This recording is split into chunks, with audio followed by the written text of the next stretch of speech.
So guys welcome back to the another video of one shot series. तो आज की इस वीडियो में हम यहाँ पर अपने फ्लास्क को कंप्लीट कवर करने वाले हैं। अगर हम बात करें कि फ्लास्क क्या होता है तो फ्लास्क पाइथन का एक फ्रेमवर्क है। और अगर हम बात करें यहाँ पर इस लेक्चर की रिक्वायरमेंट्स की, तो अगर आपको यहाँ पर पाइथन थोड़ा बहुत भी आता है तो आप इस वन शॉट को ऑन गोइंग कर सकते हो और यहाँ पर आपके फ्लास्क को सीख सकते हो। एटलीस्ट अगर आपको यहाँ पर पाइथन में फंक्शंस भी बनाने आते हैं तो आप इस लेक्चर को ऑन गोइंग कर सकते हो। और इस लेक्चर में हम यहाँ पर अपने कंप्लीट बैकएंड को कवर करेंगे। लेटेस्ट से अपने डाटा को फेच करवाना, डाटा में स्टोर करवाना, किस टाइप से रेंडर करवाना है, अपडेट करवाना है, डिलीट करवाना है, वगैरह वगैरह। उसी के साथ साथ इस वीडियो के लास्ट में हम एक ऑसम सा प्रोजेक्ट भी बनाएंगे जिसकी हम यहाँ पर होस्टिंग भी करके देखेंगे, वो भी बिल्कुल फ्री में। तो फटाफट स्टार्ट करते हैं आज की वीडियो को। Let's get started.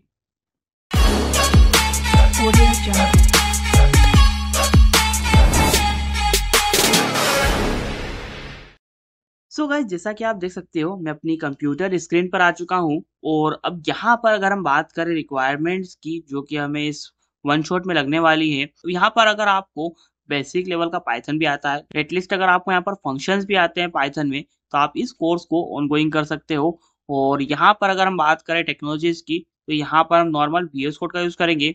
तो यहाँ पर जस्ट अपने डेस्कटॉप पर ही मैं एक फोल्डर बना लूंगा जिसमें कि हम क्या करेंगे, अपना सारा का सारा काम करेंगे। तो लेटेस्ट से मैं यहाँ पर एक फ्लास्क नाम का जो फोल्डर है क्रिएट कर लेता हूँ और उसे ड्रैग एंड ड्रॉप कर दूंगा VS कोड पर। अब यहाँ पर मैं मान के चल रहा हूँ कि आपको VS कोड के कुछ बेसिक्स वगैरह पता है। तो यहाँ पर आप देख सकते हो, यहाँ पर हमारा जो फोल्डर था उसे मैंने अपने VS कोड के साथ ओपन कर लिया है। अब यहाँ पर मैं Ctrl J प्रेस करूंगा तो यहाँ पर हमारा जो टर्मिनल है वो हमारे सामने आ जाएगा। और अब यहाँ पर मैं क्या करूंगा, हमारा जो वर्चुअल इन्वायरमेंट है उसे क्रिएट करने के लिए जो कमांड है वो लिखूंगा। तो यहाँ पर मैं अपने टर्मिनल में लिखूंगा लेटेस्ट से पाइथन -mvenv.env।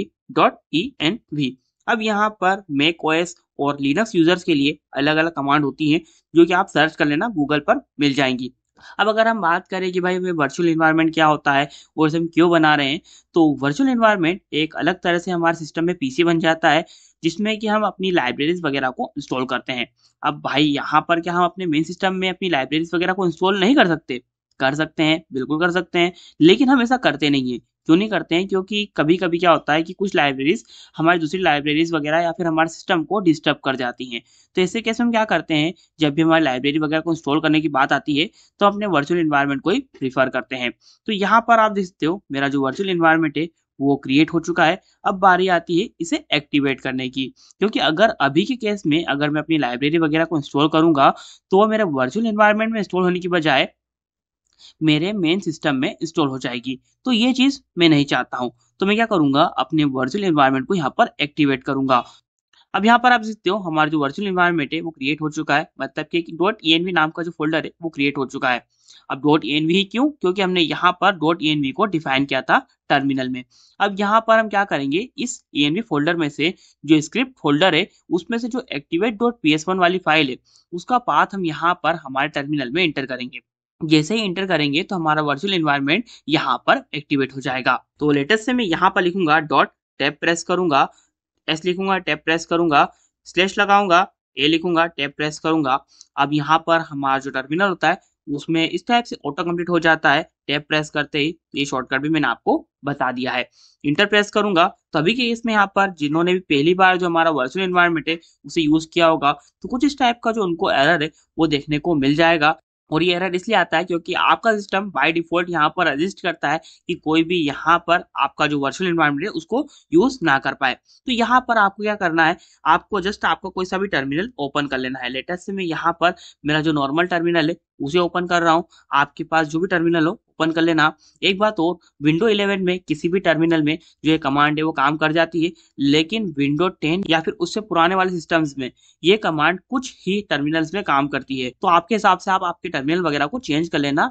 तो यहाँ पर आप देख सकते हो मैंने यहाँ पर आपका टाइम बचाने के लिए अपनी जो कमांड है उसे जस्ट यहाँ पर कॉपी पेस्ट कर दिया है। और इसे थोड़ा सा मैं जूम कर देता हूँ ताकि आपको देखने में इजी रहे। और जिसे इंटर प्रेस करूंगा तो यहाँ पर अभी के केस में कुछ भी नहीं होगा, लेकिन यहाँ पर क्या होगा कि हमारी जो एग्जीक्यूशन पॉलिसी है वो अनरिस्ट्रिक्टेड हो जाएगी। तो इससे क्या होगा कि यहाँ पर हम हमारा वर्चुअल एनवायरनमेंट है उसे एक्टिवेट कर पाएंगे। अब यहाँ पर आता हूँ अपने टर्मिनल में और फिर से ये वाली कमांड है उसे टाइप करूंगा तो यहाँ पर हमारा जो वर्चुअल एनवायरनमेंट है वो एक्टिवेट हो जाएगा। अब देख सकते हो हमारा वर्चुअल एनवायरनमेंट एक्टिवेट हो चुका है। इसका प्रूफ क्या है, यहाँ पर स्टार्टिंग में हमारा जो फोल्डर है उसका नाम लिखा हुआ आ चुका है विद डिफरेंट कलर।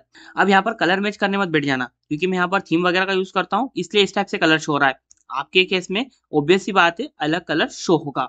अब यहाँ पर हम क्या करेंगे, यहाँ पर हम अपनी एक पाइथन फाइल बनाएंगे जिसमें कि हम अपना सारा का सारा कोड रखेंगे। तो लेटेस्ट से मैंने यहाँ पर न्यू फाइल पर क्लिक किया और यहाँ पर मैं एक app.py नाम की फाइल बनाऊंगा। जनरली मैं इसी नाम से फाइल बनाता हूँ, आपकी चॉइस है, आप किसी भी नाम से जो फाइल है बना सकते हो।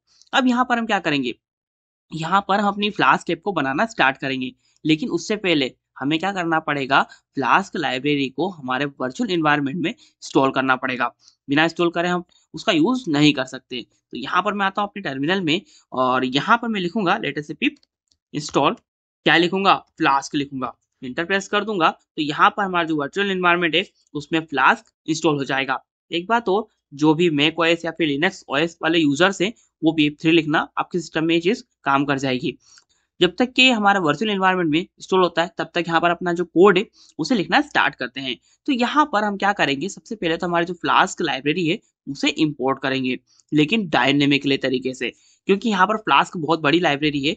तो यहाँ पर हम क्या करेंगे, जिन जिन फंक्शंस या फिर क्लासेस की हमें जरूरत पड़ेगी फ्लास्क में से उसे हम डायरेक्टली इंपोर्ट कर लेंगे। तो यहाँ पर मैं लिखूंगा लेटर से फ्रॉम फ्लास्क और इसमें से मैं इंपोर्ट करूंगा, किसे इंपोर्ट करूंगा, फ्लास्क को, क्योंकि जो हमारी ऐप है वो बनना ही इसी से स्टार्ट होती है।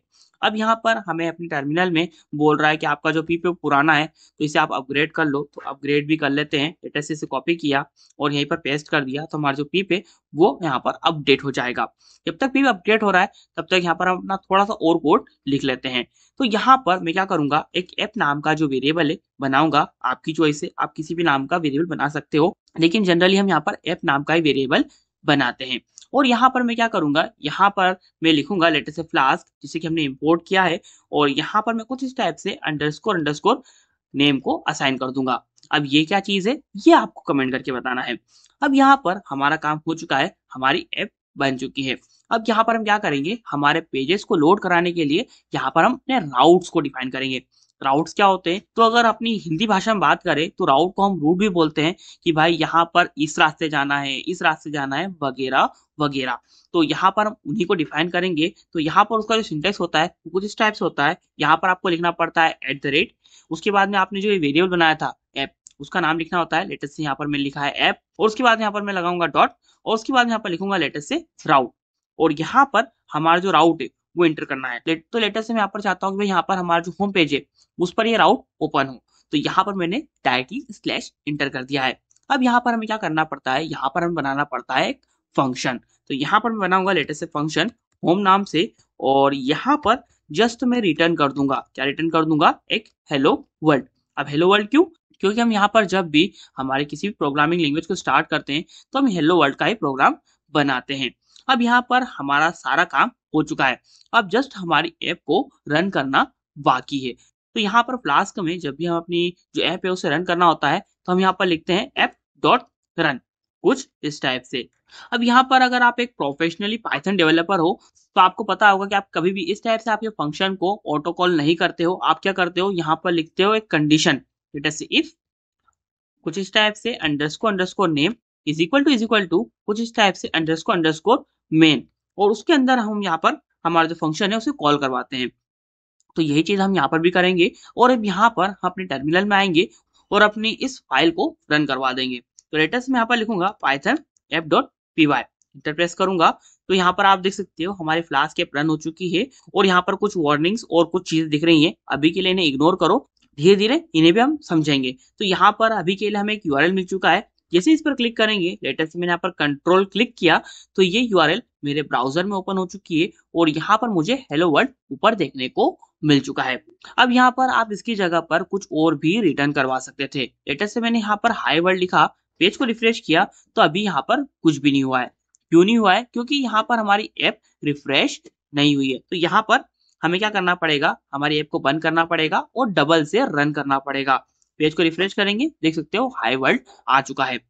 अब यहाँ पर बहुत सारे डेवलपर्स बोलेंगे कि भाई यहाँ पर अगर हमें इस टाइप से अपनी ऐप में चेंजेस करवाना पड़े, लेटेस्ट से हमने कुछ भी चेंजेस किया और फिर से अपनी ऐप को बंद किया, चालू किया, तो इसमें तो हमारा बहुत टाइम वेस्ट होगा। तो क्या इसका कोई शॉर्टकट नहीं है? बिल्कुल है। यहाँ पर आप आपका जो ऐप डॉट रन लिखा है, इसमें आप असाइन कर सकते हो debug is equal to true. और ये चीज़ आप तभी करते हो जब यहाँ पर आपकी वेबसाइट डेवलपमेंट में होती है। डिप्लॉयमेंट यानी कि आपकी होस्टिंग के टाइम पर इस चीज़ को आप यहाँ पर से हटा देते हो। अब यहाँ पर हमारा इतना काम हो चुका है। अब यहाँ पर कुछ भी चेंजेस करूंगा, लेटेस्ट से मैंने हाई की जगह पर डबल से हेलो लिख दिया और हेलो की स्पेलिंग सही कर देता हूँ। पेज को रिफ्रेश किया। अब आप बोल रहे हो कि भाई अभी भी कुछ चेंजेस नहीं हुआ। देखो यहाँ पर आपको एक बार तो आपकी जो ऐप है उसे बंद करके चालू करना पड़ेगा, तभी जो ये वाली लाइन है वो एग्जीक्यूट होगी और यहाँ पर आपका जो डिबगिंग है वो स्टार्ट हो जाएगा। अब यहाँ पर आप पेज को रिफ्रेश करते जाओ और यहाँ पर आपका काम होता जाएगा। लेटेस्ट से मैंने हेलो की जगह हाई लिखा, पेज को रिफ्रेश किया, यहाँ पर हाई हो चुका है। अब यहाँ पर इस टाइप से आप जितने भी काम है वो करवा सकते हो। अब यहाँ पर आपने डिबगिंग को ऑन कर दिया है, तो यहाँ पर एक चीज़ और है कि यहाँ पर अगर आपने कुछ मिस्टेक की आपके कोड में, तो यहाँ पर आपकी जो ऐप है वो ऑटोमेटिकली बंद हो जाएगी। देख सकते हो ऑटोमेटिकली हमारी ऐप बंद हो चुकी है। तो यहाँ पर आपकी ऐप को आपको डबल से रन करना पड़ेगा। अब यहाँ पर हम कुछ और भी राउट्स वगैरह बना सकते हैं। लेटेस्ट से मैं यहाँ पर नीचे आता हूँ और यहाँ पर मैं इसी की एक कॉपी बना लेता हूँ। कॉपी बनाई, नीचे लेके आया और यहाँ पर अब मैं कुछ चेंजेस करूंगा। लेटेस्ट से हमें हमारा जो राउट है वो चेंज करना पड़ेगा, क्योंकि भाई होम पेज के लिए दो दो फंक्शंस तो नहीं हो सकते ना। तो यहाँ पर हमारा जो राउट है उसे हमें चेंज करना पड़ेगा। तो लेटेस्ट से मैं यहाँ पर अबाउट इंटर कर देता हूँ। और यहाँ पर एक बात और, यहाँ पर हमारा जो फंक्शन है उसका नाम भी हमें चेंज करना पड़ेगा। तो लेटेस्ट से मैं यहाँ पर होम की जगह पर कुछ और फंक्शन इंटर कर देता हूँ। लेटेस्ट से मैं यहाँ पर अबाउट लिख देता हूँ और अगर मैं चाहूँ तो सेम टेक्स्ट को रिटर्न कर सकता हूँ। लेकिन अभी के लिए यहाँ पर मैं क्या करूंगा, जो हमारा कुछ और टेक्स्ट है उसे यहाँ पर रिटर्न करूंगा। लेटेस्ट से मैं यहाँ पर लिख देता हूँ दिस इज अबाउट पेज। तो यहाँ पर जब भी अबाउट वाला पेज ओपन होगा तो यहाँ पर दिस इज अबाउट पेज देखने को मिलेगा और होम पेज जब भी ओपन होगा तो वहां पर हाई वर्ल्ड देखने को मिलेगा। अब यहाँ पर मैं अपनी ऐप को रन कर देता हूँ और अब यहाँ पर मैं पेज पर आता हूँ, पेज को रिफ्रेश किया। अब यहाँ पर मैं जाता हूँ स्लैश अबाउट पर, तो यहाँ पर आपको जो अबाउट पेज है वो ओपन होके देखने को मिल जाएगा। देख सकते हो यहाँ पर दिस इज अबाउट पेज देखने को हमें मिल चुका है। अब यहाँ पर हमने दो राउट डिफाइन कर दिए हैं। इसी टाइप से आप जितने भी चाहो यहाँ पर आपके राउट को डिफाइन कर सकते हो और आपका काम करवा सकते हो। अब यहाँ पर हम कभी भी अपनी वेबसाइट में इस टाइप से हाई वर्ल्ड या हेलो वर्ल्ड तो नहीं शो करवाएंगे ना। यहाँ पर तो हम अपना जो HTML पेज है वो शो करवाएंगे। तो यहाँ पर अगर हम चाहें तो यहाँ पर हमारा जो HTML टेक्स्ट है वो भी यहाँ पर हम रिटर्न कर सकते हैं। लेटेस्ट से मैं यहाँ पर हमारा जितना भी टेक्स्ट है उसे एक H1 टैग में रैप कर देता हूँ कुछ इस टाइप से। और यहाँ पर मुझे जो हमारा H1 टैग है पूरा मैन्युअली लिखना पड़ता है, क्योंकि यहाँ पर हम अपना जो पाइथन का कोड है उसके अंदर हमारा HTML कोड इंटर कर रहे हैं। तो अब यहाँ पर आप देख सकते हो हमारा जो हाई वर्ल्ड है वो एक H1 टैग में कन्वर्ट हो चुका है और यहाँ पर इस टाइप से शो हो चुका है। अब यहाँ पर आप बोलोगे कि क्या भाई हमें यहाँ पर पूरा का पूरा हमारा जो HTML कोड है वो यहाँ पर लिखना पड़ेगा? ऐसा नहीं है। हम क्या करते हैं, जब भी हमें कभी एक HTML पेज को यहाँ पर रेंडर करवाना होता है तो ऐसे केस में हम यहाँ पर हमारा जितना भी HTML का कोड होता है उसे हम एक अलग फाइल में रखते हैं और यहाँ पर जस्ट उसे रेंडर कर देते हैं। तो यहाँ पर जब भी हमें ऐसा करना होता है तो हमें यहाँ पर रेंडर टेम्पलेट नाम के फंक्शन का यूज करना पड़ता है, जो कि फ्लास्क का ही फंक्शन है। तो उसका यूज करना है तो उसे इंपोर्ट भी करना पड़ेगा। तो लेटेस्ट से मैं यहाँ पर कोमा लगाऊंगा और मैं यहाँ पर रेंडर टेम्पलेट को इंपोर्ट कर लूंगा और यहाँ पर मैं इंटर कर दूंगा लेटेस्ट से रेंडर टेम्पलेट। और यहाँ पर हमें क्या करना है, हमारा जो भी टेम्पलेट है उसका नाम इंटर कर देना है। तो लेटेस्ट से मैं यहाँ पर एक index.html नाम की जो फाइल है वो इंटर कर देता हूँ। अब पेज को रिफ्रेश करूंगा तो यहाँ पर एक एरर मिल जाएगा। पेज को रिफ्रेश किया तो यहाँ पर एक एरर मिल चुका है, देख सकते हो यहाँ पर एक एरर मिल गया है टेम्पलेट नोट फाउंड नाम से। क्योंकि आपको पता है कि भाई यहाँ पर हमारा जो टेम्पलेट है वो भी हमने बनाया नहीं है, तो इसलिए यहाँ पर ये एरर तो आना ही था और ये हमें मिल चुका है। तो यहाँ पर हम क्या करेंगे, एक index.html नाम की फाइल बना लेंगे। तो लेटेस्ट से मैंने यहाँ पर एक index.html नाम की जो HTML फाइल है बना ली है और यहाँ पर मैं अपना जो HTML कोड है उसे पेस्ट कर दूंगा कुछ इस टाइप से। और यहाँ पर मैं कुछ भी इंटर करता हूँ लेटेस्ट से हेलो वर्ल्ड। तब यहाँ पर ना हमारा जो HTML पेज है यहाँ पर लोड हो जाएगा। अकॉर्डिंग टू यू यहाँ पर ये लोड हो जाना चाहिए। पेज को रिफ्रेश किया लेकिन अभी भी लोड नहीं हुआ। क्यों नहीं लोड हुआ, यहाँ पर ना आपके जितने भी टेम्पलेट्स होते हैं उन्हें आपको एक स्पेसिफिक फोल्डर में रखना होता है। कौन से फोल्डर में? एक टेम्पलेट्स नाम के फोल्डर में। तो उसे बना लेता हूँ और फ्लास्क में बाय डिफॉल्ट ही टेम्पलेट्स नाम के फोल्डर से जितने भी आपके टेम्पलेट्स वगैरह है वो लोड होते हैं। तो आपको जितने भी टेम्पलेट्स वगैरह है उन्हें यहीं पर रखना पड़ेगा और तभी ये एक्सेस हो पाएंगे यानी कि रेंडर हो पाएंगे। तो अपनी index.html को मैं यहाँ पर से टेम्पलेट्स नाम के फोल्डर में रख देता हूँ। देख सकते हो मैंने यहाँ पर इसे टेम्पलेट्स नाम के फोल्डर में रख दिया है। अब पेज को रिफ्रेश करूंगा तो हमारा टेम्पलेट लोड हो जाएगा। पेज को रिफ्रेश किया, देख सकते हो यहाँ पर हमारा टेम्पलेट लोड हो चुका है और हमें यहाँ पर हेलो वर्ल्ड देखने को मिल चुका है। अब इसकी जगह पर मैं अपना पूरा का पूरा HTML कोड यहाँ पर लिख सकता हूँ और ये लिखने का बहुत सारे फायदे हैं। एक फायदा तो ये है कि यहाँ पर हमारा जो कोड है वो एक ही जगह पर मैशअप नहीं हो रहा है, मतलब कि एक ही जगह पर इकट्ठा नहीं हो रहा है। इससे क्या होगा कि अगर हमें अपने कोड में कुछ मॉडिफिकेशन करना हो तो यहाँ पर हमें कम टाइम देना पड़ेगा और इजीली हम यहाँ पर हमारे मॉडिफिकेशंस वगैरह को कर पाएंगे। सो गाइज अब यहाँ पर आप समझ गए होंगे कि किस टाइप से हम अपने टेम्पलेट्स को लोड करवा सकते हैं और इसी टाइप से आप यहाँ पर मल्टीपल टेम्पलेट्स को भी रख सकते हो। लेटेस्ट से मैं यहाँ पर एक about.html नाम की जो फाइल है उसे बनाकर यहाँ पर हमारा जो अबाउट पेज है उसका भी कोड रख देता हूँ। कुछ इस टाइप से H2 टैग बनाने के बाद में दिस इज अबाउट पेज, कुछ इस टाइप से। अब यहाँ पर आप समझ गए होंगे किस टाइप से यहाँ पर आपका सारा काम होने वाला है। और यहाँ पर भी अगर हमें हमारा जो about.html है उसे रेंडर करवाना हो तो यहाँ पर हमें रेंडर टेम्पलेट को इंटर करना ही पड़ेगा।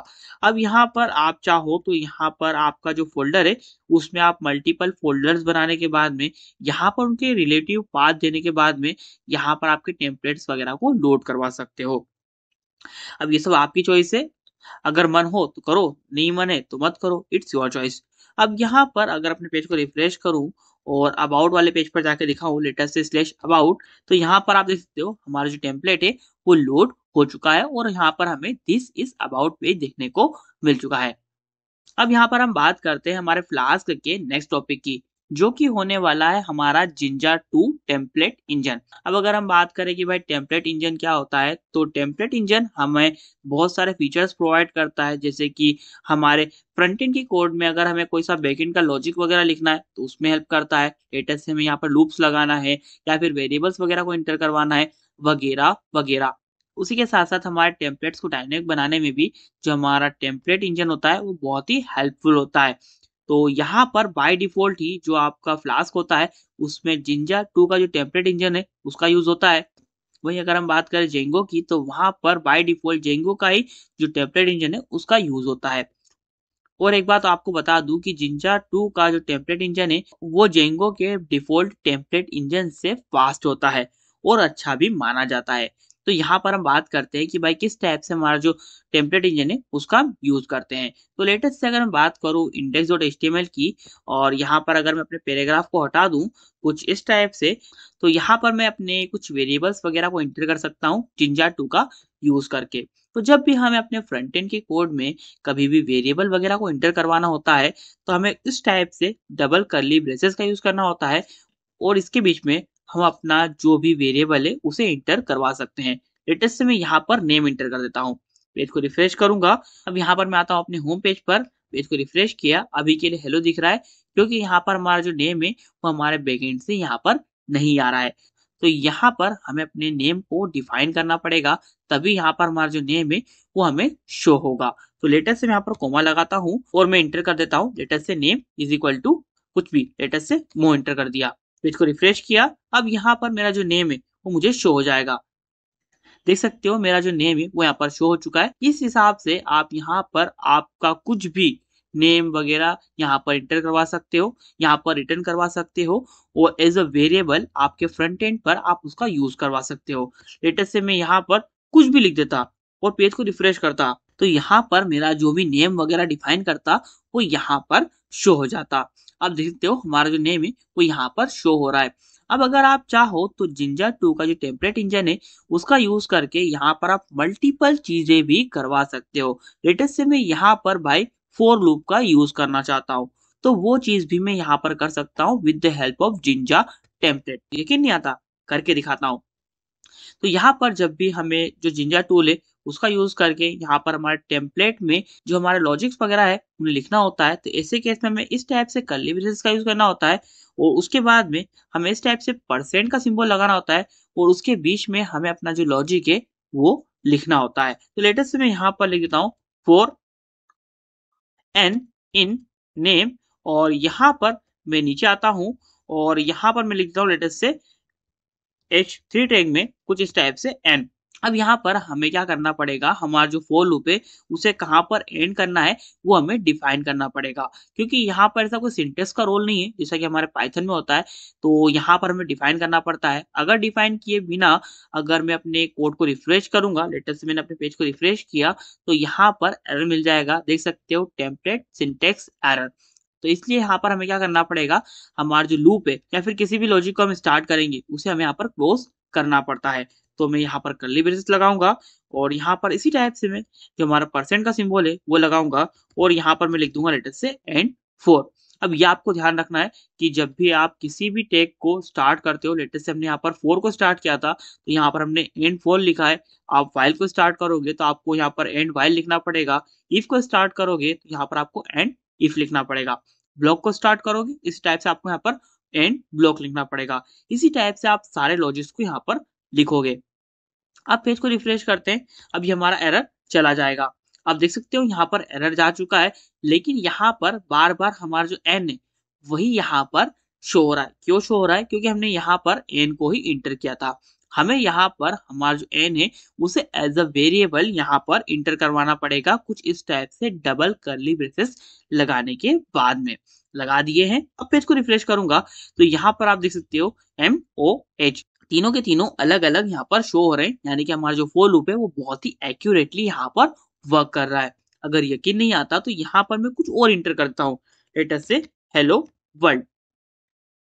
अब पेज को रिफ्रेश करूंगा तो यहाँ पर देख सकते हो हेलो वर्ल्ड कुछ इस टाइप से यहाँ पर शो हो रहा है हमारे फोर लूप में आने के बाद में। और यहाँ पर आप देख सकते हो हमारे जो बीच की स्पेस थी वो यहाँ पर काउंट नहीं हो रही है, यहाँ पर हमारे जस्ट कैरेक्टर्स ही काउंट हो रहे हैं हमारे फोर लूप में।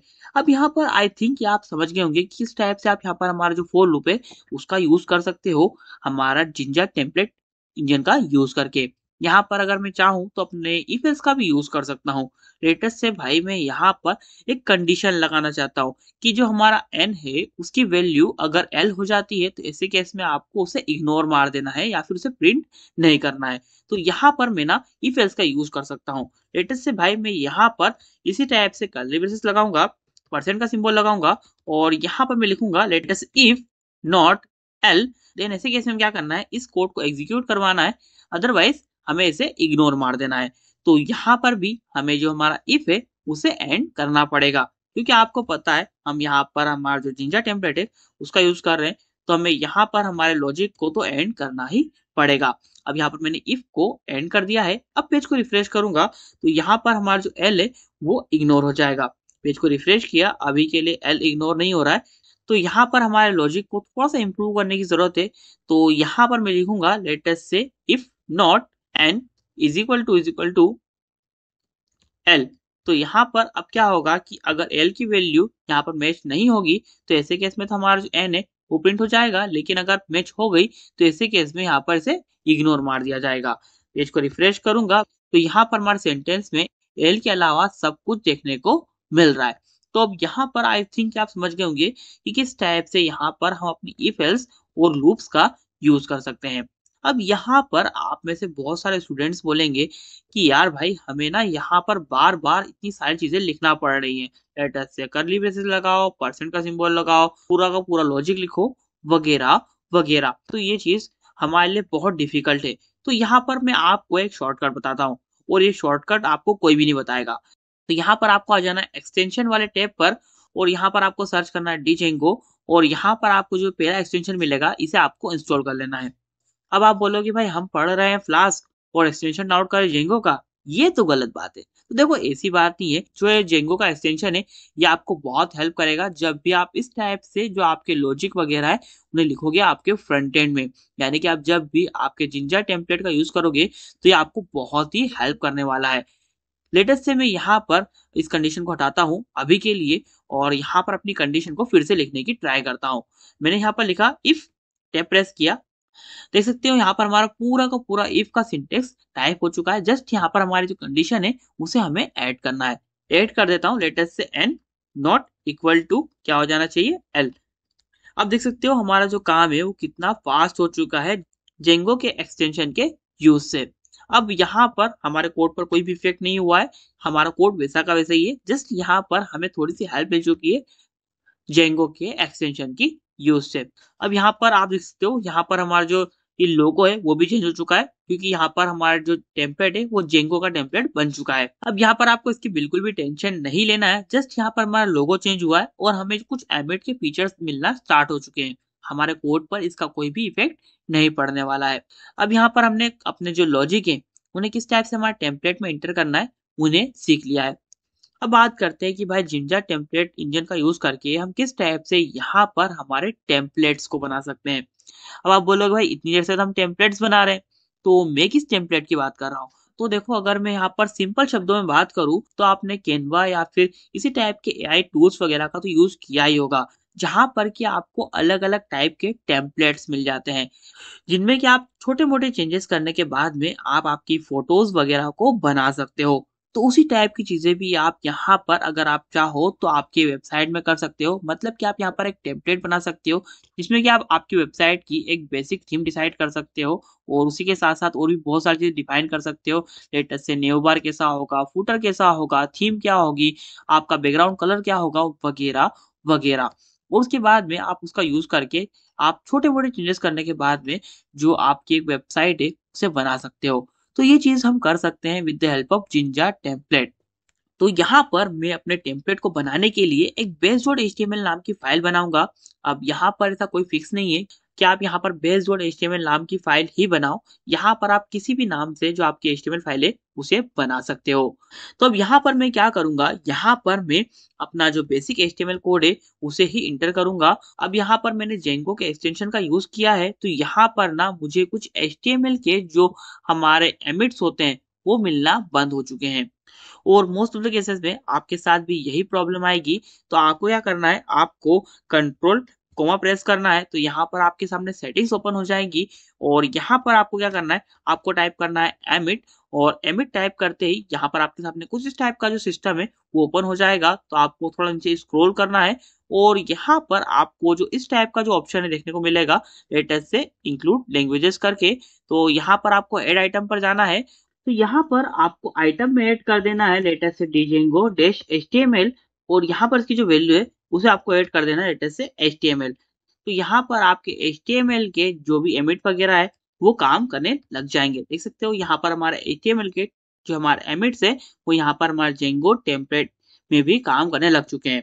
अब यहाँ पर मैं जेंगो टेम्पलेट इसलिए बोल रहा हूँ क्योंकि ये जेंगो टेम्पलेट ही है। जस्ट यहाँ पर हम इसका यूज कर रहे हैं कहाँ पर, हमारे फ्लास्क ऐप में। मतलब कुछ नहीं है, जस्ट यहाँ पर बोलने का तरीका चेंज हो चुका है। इससे हमारे कोड पर कोई भी इफेक्ट नहीं पड़ेगा। जस्ट यहाँ पर हमारा जो बोलने का तरीका है वो चेंज हुआ है और जस्ट यहाँ पर हमें हमारा जो जेंगो के एमिट वगैरह है वो मिल रहे हैं, इस वजह से हम इसका यूज कर रहे हैं। तो अब यहाँ पर हमारा जो टेम्पलेट है उसे बनाने के लिए मैं क्या करूंगा, बूटस्ट्रैप का यूज करूंगा। अब आप बोलोगे भाई बूटस्ट्रैप क्या चीज है, तो बूटस्ट्रैप बस एक तरह का हमारा फ्रेमवर्क है जो कि हमें हेल्प करता है हमारी वेबसाइट का फ्रंट एंड बनाने में। और बड़ी बड़ी वेबसाइट भी इसका यूज करती है उनकी वेबसाइट का फ्रंट एंड बनाने के लिए। तो यहाँ पर मैं आऊंगा बूटस्ट्रैप पर और बूटस्ट्रैप की वेबसाइट से जो बेसिक फ्रंट एंड है इसका जो बेसिक कोड है उसे कॉपी करूंगा और यहाँ पर पेस्ट कर दूंगा। अब अगर आपको बूटस्ट्रैप नहीं आता है तो आप बूटस्ट्रैप का वन शॉट चैनल पर जाकर देख सकते हो, जहां पर कि मैंने आपको वन शॉट में बूटस्ट्रैप को कंप्लीट कवर कराया है। तो यहाँ पर मैंने अपना जो बेसिक टेम्पलेट है उसे यहाँ पर कॉपी पेस्ट कर दिया है। अब यहाँ पर हम क्या करेंगे, इस टेम्पलेट को इनहेरिट करेंगे हमारे दूसरे टेम्पलेट्स में।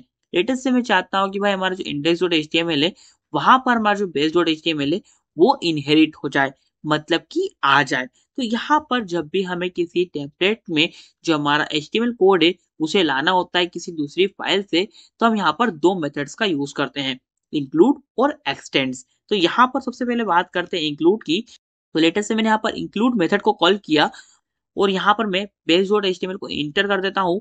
पेज को रिफ्रेश करके देखते हैं कि क्या होता है। पेज को रिफ्रेश किया, अब यहाँ पर हमारा जो index.html है वो रेंडर हो रहा है, लेकिन उसमें हमने क्या किया है, इंक्लूड कर दिया है base.html को। इसलिए यहाँ पर हमारा जो base.html है वो यहाँ पर लोड हो रहा है।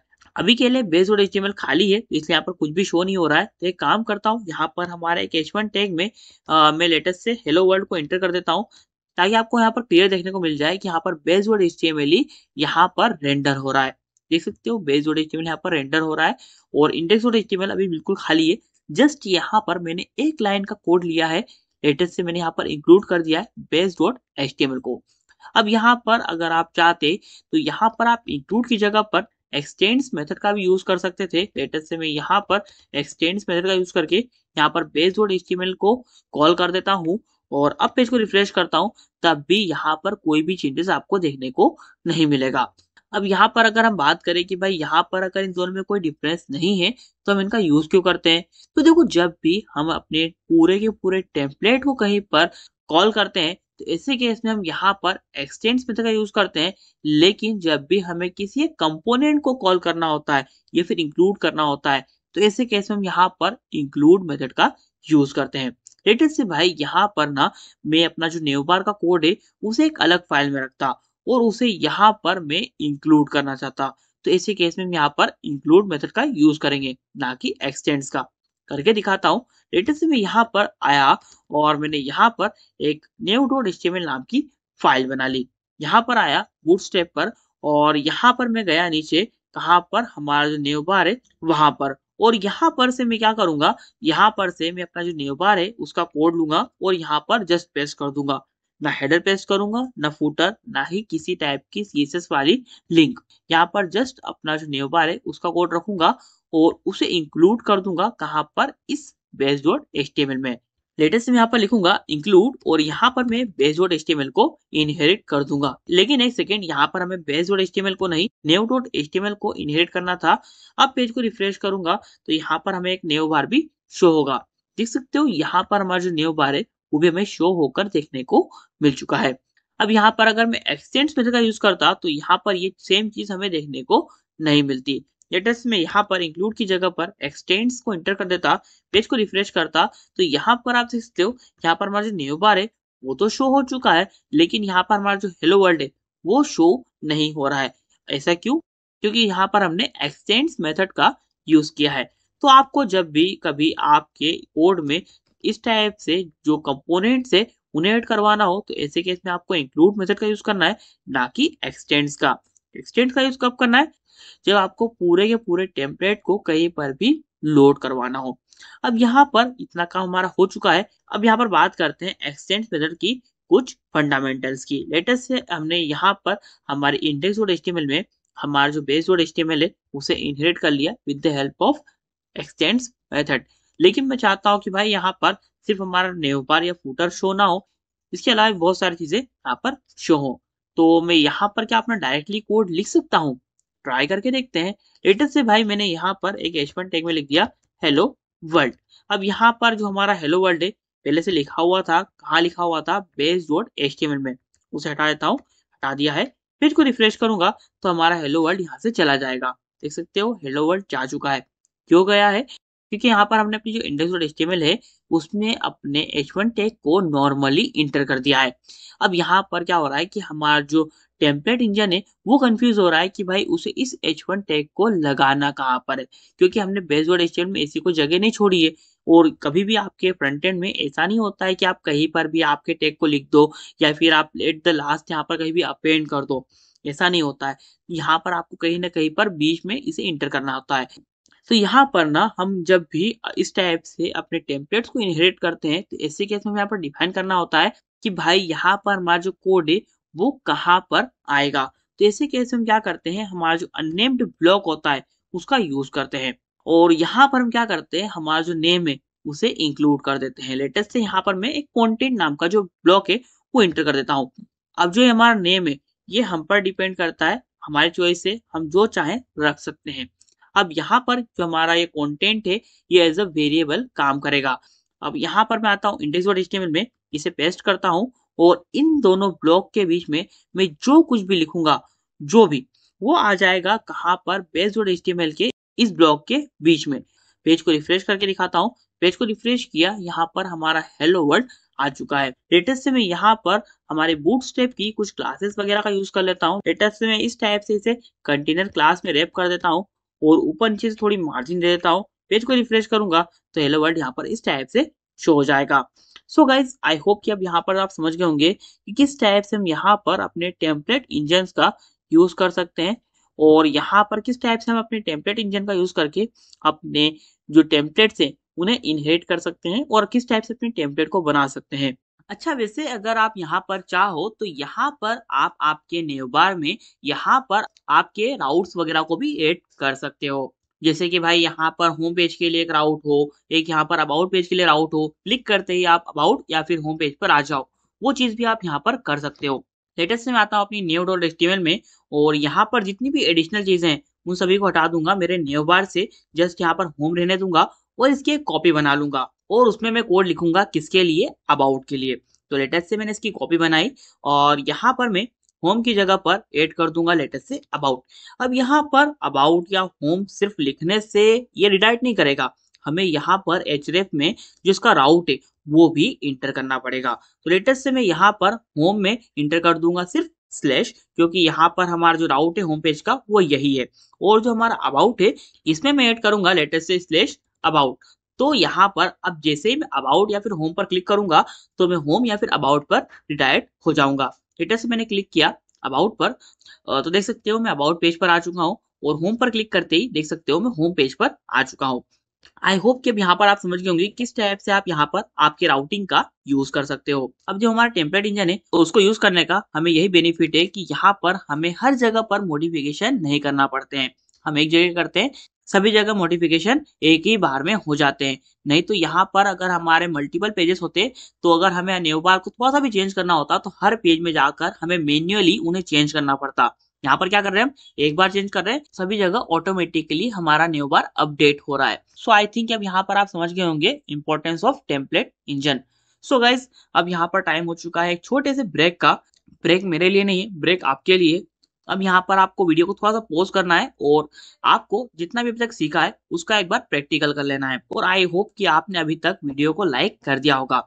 तो बढ़ते हैं अपने नेक्स्ट टॉपिक की तरफ जो कि है फॉर्म हैंडलिंग। फॉर्म हैंडलिंग क्या होता है, तो जब भी हम अपने यूजर से कुछ फॉर्म वगैरह फिलअप करवाते हैं और उसकी डाटा को हम हैंडल करते हैं तो उसे हम कहते हैं फॉर्म हैंडलिंग। तो यहाँ पर हम क्या करेंगे, यहाँ पर अपने फ्रंट एंड से डाटा को फेच करवाएंगे अपने बैकएंड में और उस पर कुछ ऑपरेशन वगैरह परफॉर्म करवाएंगे।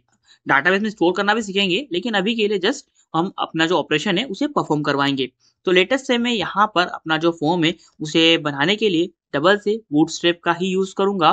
तो लेटेस्ट से मैं आया बूटस्ट्रैप की ऑफिशियल वेबसाइट पर और यहाँ पर मैं अपने जो डॉक्स है उस पर जाऊंगा और यहाँ पर जो हमारा फॉर्म्स वाला सेक्शन है वहां पर आऊंगा और सिंपल सा एक लॉगिन फॉर्म यहाँ पर से कॉपी करूंगा। देख सकते हो यहाँ पर एक लॉगिन फॉर्म दिख रहा है।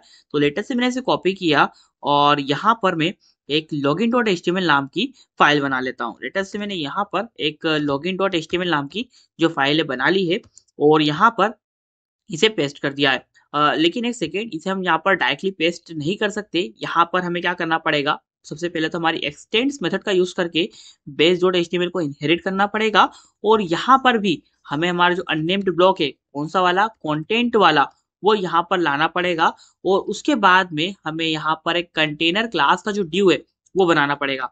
अब ये आपके लिए ऑप्शनल है, अगर आप चाहो तो बनाओ, अदरवाइज नहीं बनाओगे ड्यू तो भी आपका काम हो जाएगा। लेकिन यहाँ पर फॉर्मेटिंग थोड़ी अच्छी हो जाती है इसलिए यहाँ पर मैं ड्यू बनाना पर्सनली प्रीफर करता हूँ।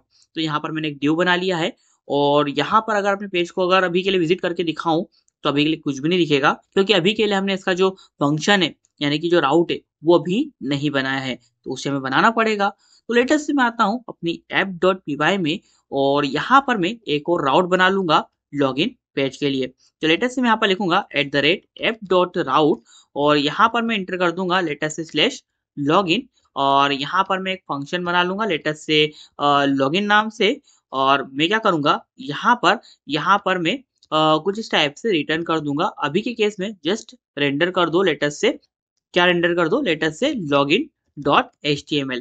तो यहाँ पर हमारा जो HTML पेज है वो रेंडर हो जाएगा और यहाँ पर ना जो लॉगिन का जो राउट है वो मैं यहाँ पर हमारे न्यू बार में भी ऐड करना चाहूँगा, क्योंकि मैं चाहता हूँ कि भाई हमारा यूज़र को जो लॉगिन बटन है वो उसके न्यू बार में शो हो। तो लेटेस्ट से इसकी मैंने एक कॉपी बनाई और यहाँ पर मैं अबाउट की जगह पर ऐड कर दूँगा लेटेस्ट से कुछ इस टाइप से लॉगिन, और यहाँ पर भी मैं लॉगिन ऐड कर दूँगा कहाँ पर, अबाउट की जगह पर। अब यहाँ पर अपने कोड को रन करते हैं, कोड रन हो चुका है। पेज को रिफ्रेश करके देखते हैं कि यहाँ पर क्या चेंजेस आते हैं। पेज को रिफ्रेश किया, ऊपर यहाँ पर एक लॉगिन बटन आ चुका है। क्लिक करते ही मैं यहाँ पर login.html पर रिडायरेक्ट हो चुका हूँ। अब यहाँ पर थोड़ी बहुत और फॉर्मेटिंग कर लेते हैं। वैसे तो जो हमारा फ्रंट एंड है इसमें मुझे कवर नहीं कराना चाहिए, लेकिन यार मुझे ना अच्छा नहीं लगता है जब भी मेरा पेज बेकार दिखता है, तो मैं यहाँ पर हल्की फुल्की फॉर्मेटिंग कर देता हूँ। और मैं आपसे भी यही चाहूंगा कि आप भी यहाँ पर आपकी जो फॉर्मेटिंग है उन्हें करते चलो, तो इससे क्या होगा कि आपको यहाँ पर आदत हो जाएगी, तो यहाँ पर आप चाह कर भी आपके पेज को आप गलत नहीं बना पाओगे। अब यहाँ पर कुछ एडिशनल चीज है, इन्हें कि मैं हटा दूंगा कुछ इस टाइप से। चेकबॉक्स मुझे नहीं चाहिए, इसे भी हटा दूंगा। और यहाँ पर मैं पेज को रिफ्रेश करूंगा, देख सकते हो कुछ इस टाइप से हमारा जो लॉगिन फॉर्म है यहाँ पर शो हो रहा है। एक काम करता हूँ, थोड़ा सा जूम कर लेता हूँ ताकि आपको थोड़ा क्लियर देखने को मिल जाए। अब यहाँ पर हम क्या करेंगे, यहाँ पर हम अपने लॉगिन फॉर्म में डाटा फिल करवाएंगे हमारे यूजर से, और बैकएंड में उसे फेच करवाएंगे। तो लेटेस्ट से मैं यहाँ पर कुछ भी इंटर कर देता हूँ, और पासवर्ड में भी कुछ भी इंटर कर देता हूँ। सबमिट पर क्लिक करता हूँ, तो यहाँ पर मुझसे जो हमारी ईमेल आईडी है वो मांग रहा है, तो सबमिट करते हैं। देख सकते हो अभी कुछ भी ऑपरेशन परफॉर्म नहीं हुआ है, ना ही हमारे बैकएंड में कुछ चीजें आई हैं। तो यहाँ पर सबसे पहले तो अपने फ्रंट एंड में कुछ चेंजेस करना पड़ेंगे, उसी के बाद हम अपने डाटा को अपने बैकएंड में फेच कर पाएंगे। तो यहाँ पर सबसे पहली बात तो ये कि जब भी हमें अपने डाटा को बैकएंड में फेच करवाना होता है, तो ऐसे केस में हमें यहाँ पर हमारे नेम को डिफाइन करना पड़ता है, और नेम के बेस पर ही हमारा डाटा बैकएंड में जाता है। तो लेटेस्ट से मैं यहाँ पर लिखूंगा नेम इज इक्वल टू, कुछ भी लिख सकते हो आपके हिसाब से। लेटेस्ट से मैं यहाँ पर यूजर नेम लिख देता हूँ, और यहाँ पर पासवर्ड में भी मैं अपना जो नेम है उसे इंक्लूड कर देता हूँ कुछ इस टाइप से, लेटेस्ट से पासवर्ड।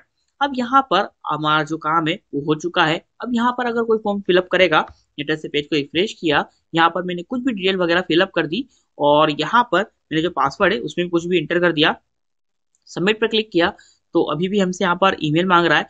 तो एक काम करता हूँ, यहाँ पर मैं टाइप में टेस्ट कर देता हूँ, तो यहाँ पर अब हमसे जो ईमेल है वो नहीं मांगेगा, नॉर्मली हमारा जो नेम है उससे हमारा काम हो जाएगा।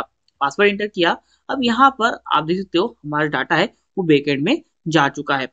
अगर आपने यहाँ पर थोड़ा ध्यान से देखा होगा तो आपका जो यूआरएल है उसमें आपको यहाँ पर जो भी यूजर नेम और जो पासवर्ड मैंने एंटर किया था वो देखने को मिल रहा है। लेटेस्ट से मैं इसे कॉपी करता हूँ और यहाँ पर पेस्ट कर देता हूँ।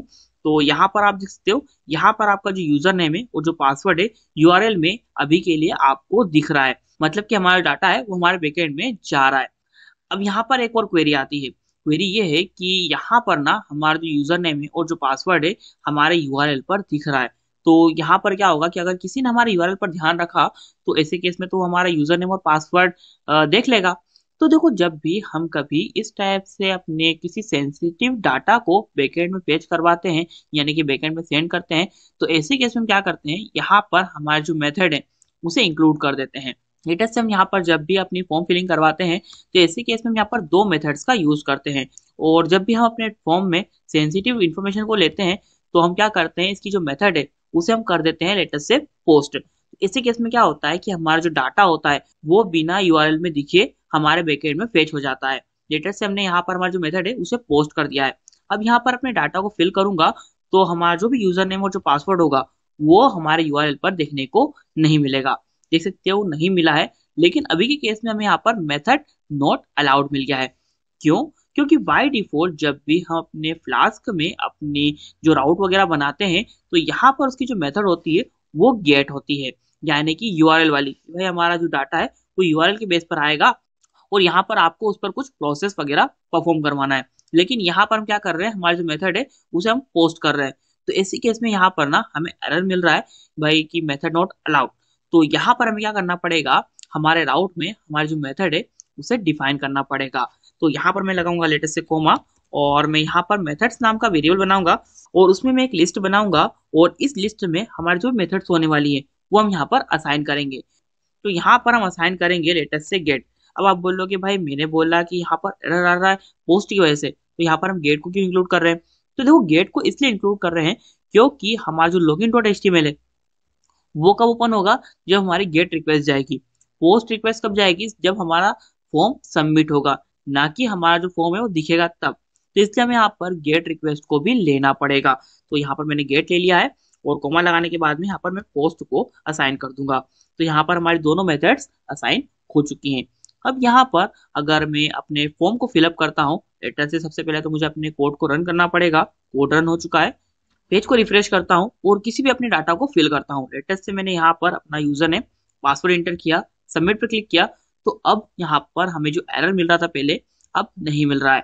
मतलब कि यहाँ पर हमारी जो मेथड है अब अलाउड हो चुकी है। अब यहाँ पर हमें क्या करना है, सिर्फ हमारे यूजर नेम और पासवर्ड को हमारे बैकएंड में फेच करना है। तो यहाँ पर हम क्या करेंगे, सबसे पहले तो दो वेरिएबल्स बनाएंगे जिनमें कि हमारा डाटा फ्रंट एंड से आने के बाद में स्टोर होगा। तो लेटेस्ट से मैं यहाँ पर एक यूजर नेम नाम का जो वेरिएबल है बना लूंगा कुछ इस टाइप से, और इसमें मैं क्या करूंगा, लिखूंगा लेटेस्ट से रिक्वेस्ट डॉट फॉर्म, कुछ इस टाइप से। और यहाँ पर मैं अपना जो नेम है, कौन सा वाला नेम है, जो कि हमारे फ्रंट एंड में हमने डिफाइन किया है, लेटेस्ट से यूजर नेम, उसे यहाँ पर डिफाइन कर दूंगा कुछ इस टाइप से। तो यहाँ पर क्या होगा कि यूजर नेम में हमारा जो यूजर नेम है वो आ जाएगा। अभी के लिए यहाँ पर कुछ प्रॉब्लम है, लेटेस्ट से यहाँ पर हमारा जो रिक्वेस्ट है इसे हमें इंपोर्ट करना पड़ेगा, तभी हम इसका यूज कर पाएंगे। तो यहाँ पर हमारा जो रिक्वेस्ट है वो नॉर्मल रिक्वेस्ट नहीं है, यहाँ पर हमें रिक्वेस्ट को इंपोर्ट करना है हमारे फ्लास्क से। तो यहाँ पर मैं लगाऊंगा कोमा और यहाँ पर मैं रिक्वेस्ट को इंपोर्ट कर लूंगा। अब यहाँ पर हम अपनी रिक्वेस्ट को यूज कर सकते हैं। अभी के लिए अगर मैं अपने पेज पर आऊं और अपने पेज को रिफ्रेश करूं, तो यहाँ पर एरर मिल चुका है कि भाई यूजर नेम नाम की कोई चीज नहीं है। क्यों नहीं है, क्योंकि यहाँ पर हमारा जो फॉर्म है अभी के लिए फिलअप नहीं हुआ है, और यहाँ पर हमारा जो लॉगिन डॉट एचटीएमएल है उससे कोई हमारा यूजर नेम वगैरह गेट रिक्वेस्ट पर नहीं आ रहा है। तो यहाँ पर हमें क्या करना पड़ेगा, एक रिस्ट्रिक्शन लगाना पड़ेगा। लेटेस्ट से हमें यहाँ पर डिफाइन करना पड़ेगा कि भाई यहाँ पर हमारा जो यूजर नेम है वो सिर्फ हमारा जो मेथड पोस्ट हो तभी यहाँ पर आए, अदरवाइज उसे यहाँ पर फेच ना करे। तो उसके लिए हम क्या करेंगे, यहाँ पर हम एक कंडीशन लगा देंगे, latest if request dot method equal to post. मतलब कि हमारा जो मेथड है अगर पोस्ट होती है तभी यहाँ पर आपको यूजर नेम को फेच करना है, अदरवाइज फेच नहीं करना है। पेज को रिफ्रेश किया, अब देख सकते हो हमारा पेज लोड हो चुका है। अब यहाँ पर अगर मैं यूजर नेम को प्रिंट कर दूं, लेटेस्ट से मैंने यहाँ पर प्रिंट कर दिया लेटेस्ट से यूजर नेम, और यहाँ पर अभी के लिए अगर कुछ यूजर नेम में फिल करता हूँ, लेटेस्ट से मैंने कुछ भी यूजर नेम फिल किया, पासवर्ड में मैंने कुछ भी इंटर किया, सबमिट पर क्लिक किया, तो यहाँ पर आप देख सकते हो मेरा जो नेम है वो यहाँ पर मेरे फ्रंट एंड से फेच हो चुका है। अब इस पर मैं जो भी चाहूँ ऑपरेशन परफॉर्म करवा सकता हूँ।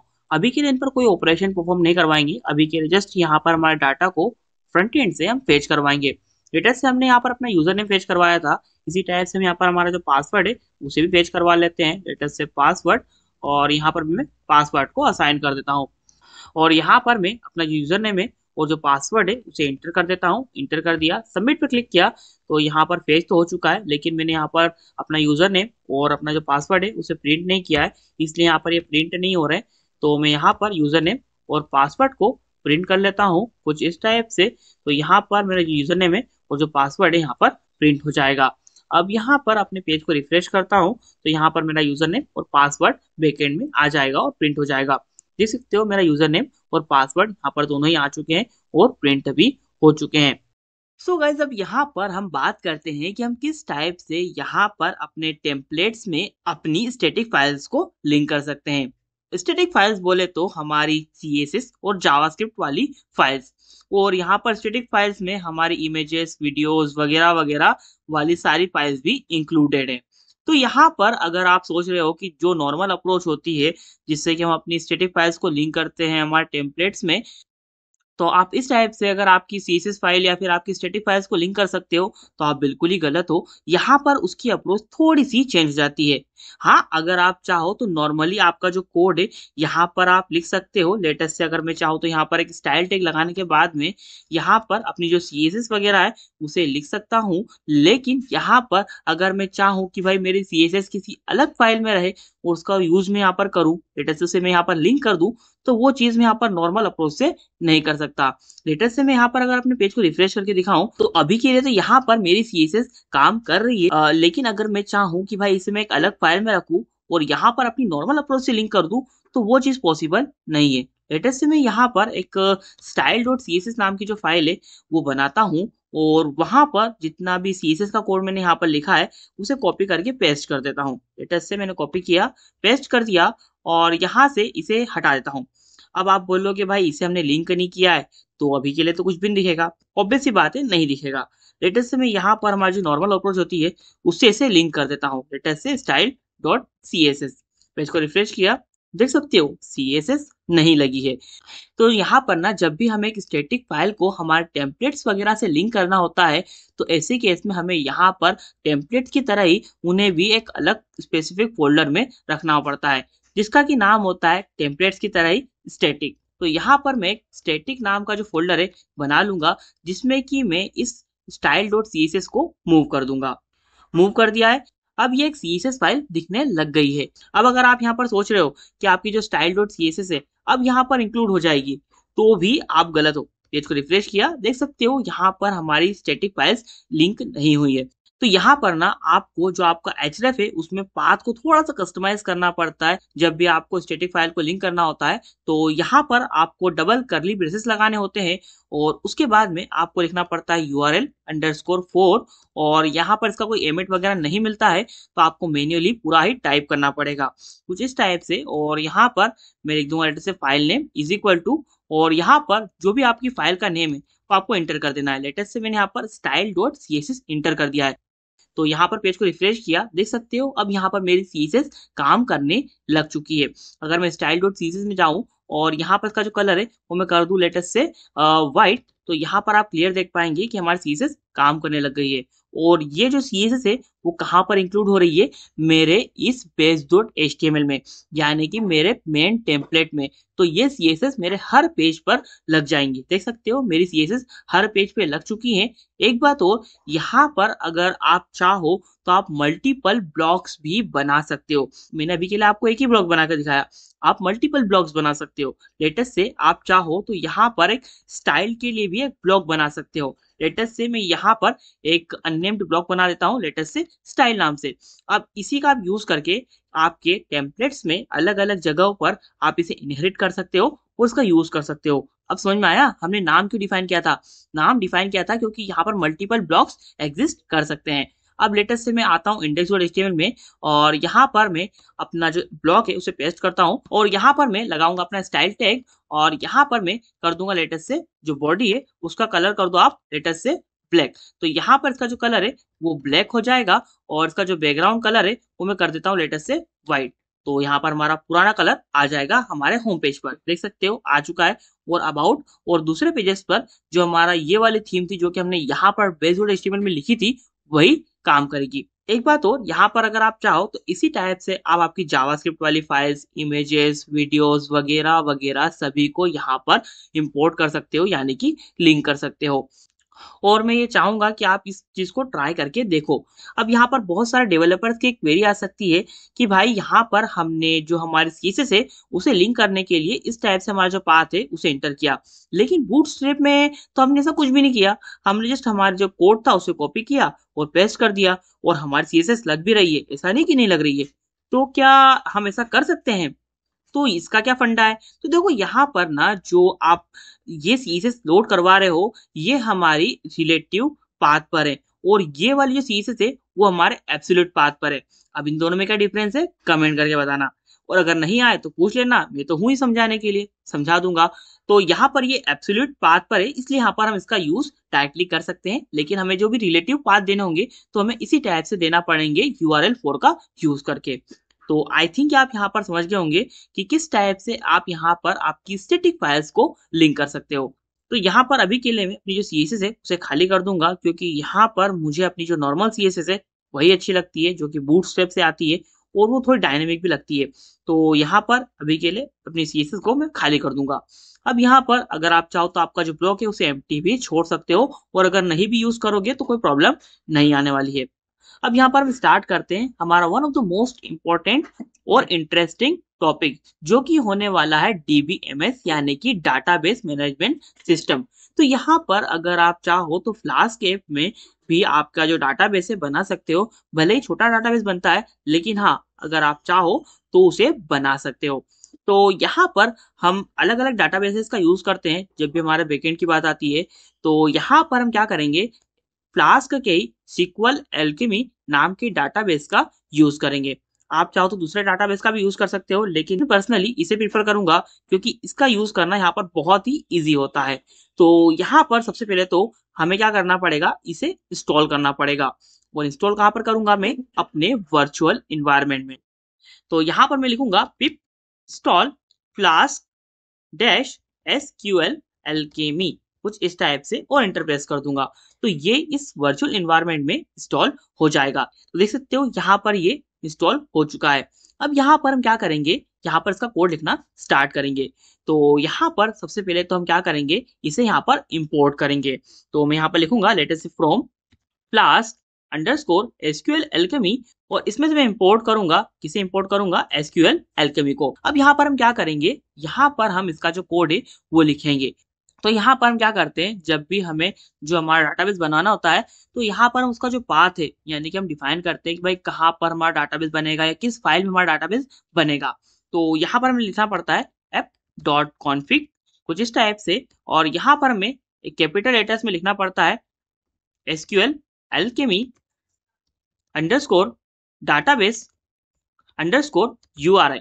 और यहाँ पर इसके बाद में इसकी जो वैल्यू है वो हमें लिखनी पड़ती है कुछ इस टाइप से, एज ए स्ट्रिंग बनाने के बाद में लेटर से SQLite कॉलन, फिर 3 बार स्लैश, और यहाँ पर आपको आपके डाटाबेस का कुछ भी नाम दे देना होता है। तो लेटेस्ट से मैं यहाँ पर एक यूजर नाम का जो डाटाबेस है बनाना चाहता हूँ, तो यहाँ पर मैं लिख दूंगा लेटेस्ट से user.db।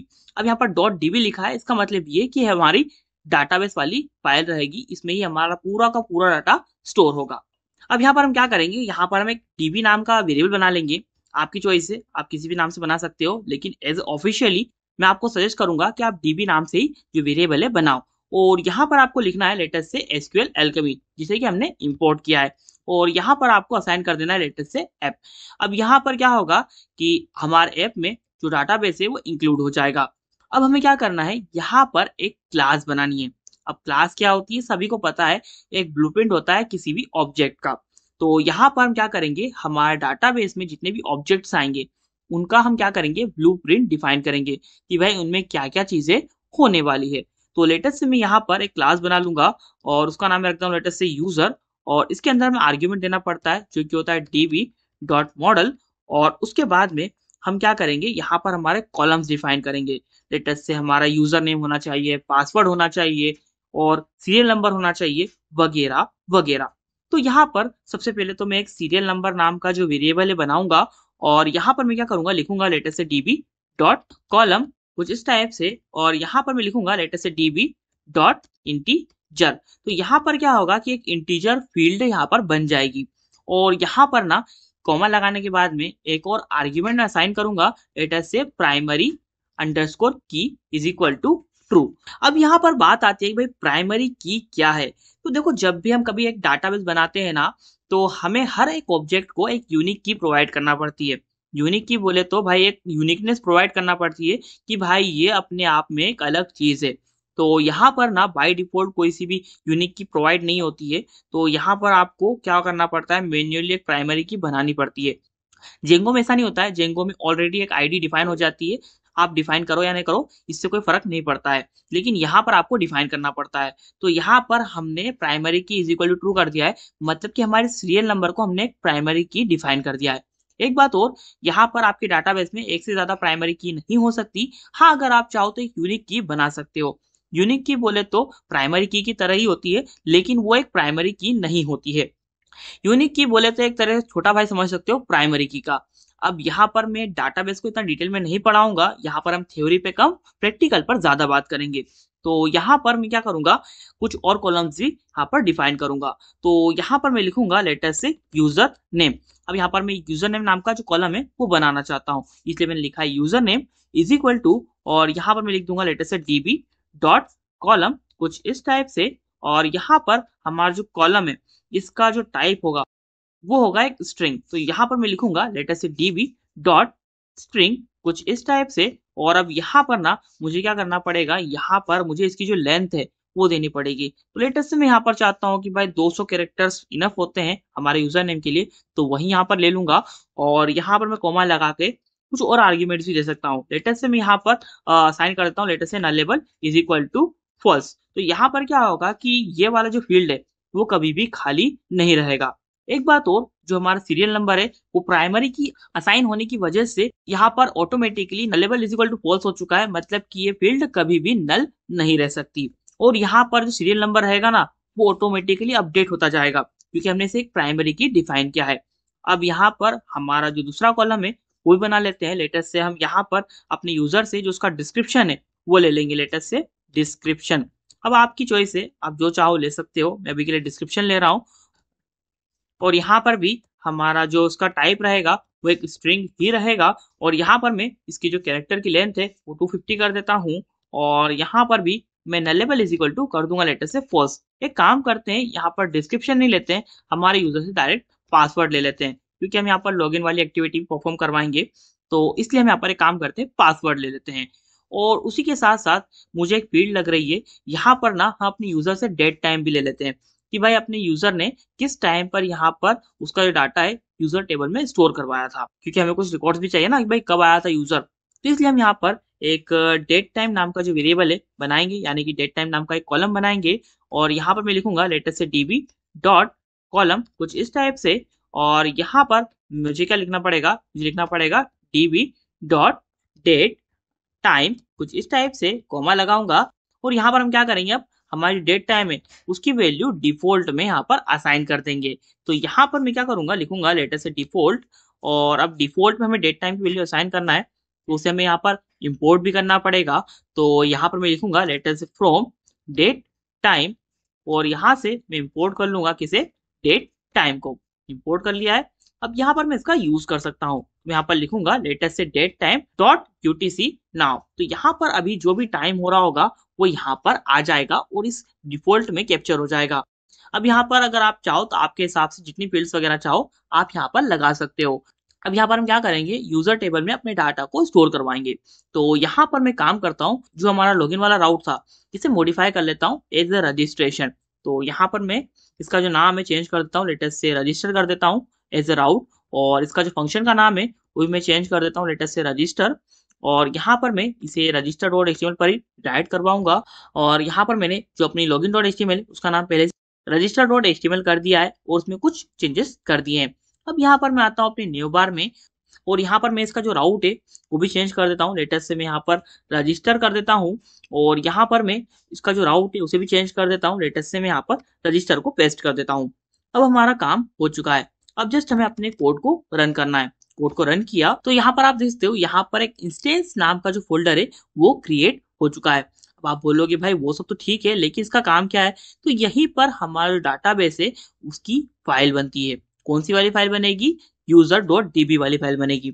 लेकिन अभी के लिए तो हमारी कोई फाइल बनी नहीं है, तो यहाँ पर हमें क्या करना पड़ता है, हमारी फाइल बनाने के लिए हमारी जो कमांड है उसे लिखना पड़ता है। अब बहुत सारे डेवलपर्स क्या करते हैं, उस कमांड को टर्मिनल से लिखते हैं एक बार, और बार बार जब भी मॉडिफिकेशन करते हैं उनके डाटाबेस में तो उसे लिखते हैं। लेकिन मैं यहाँ पर क्या करूंगा, यहाँ पर मैं अपने कोड में ही उस कमांड को लिख दूंगा।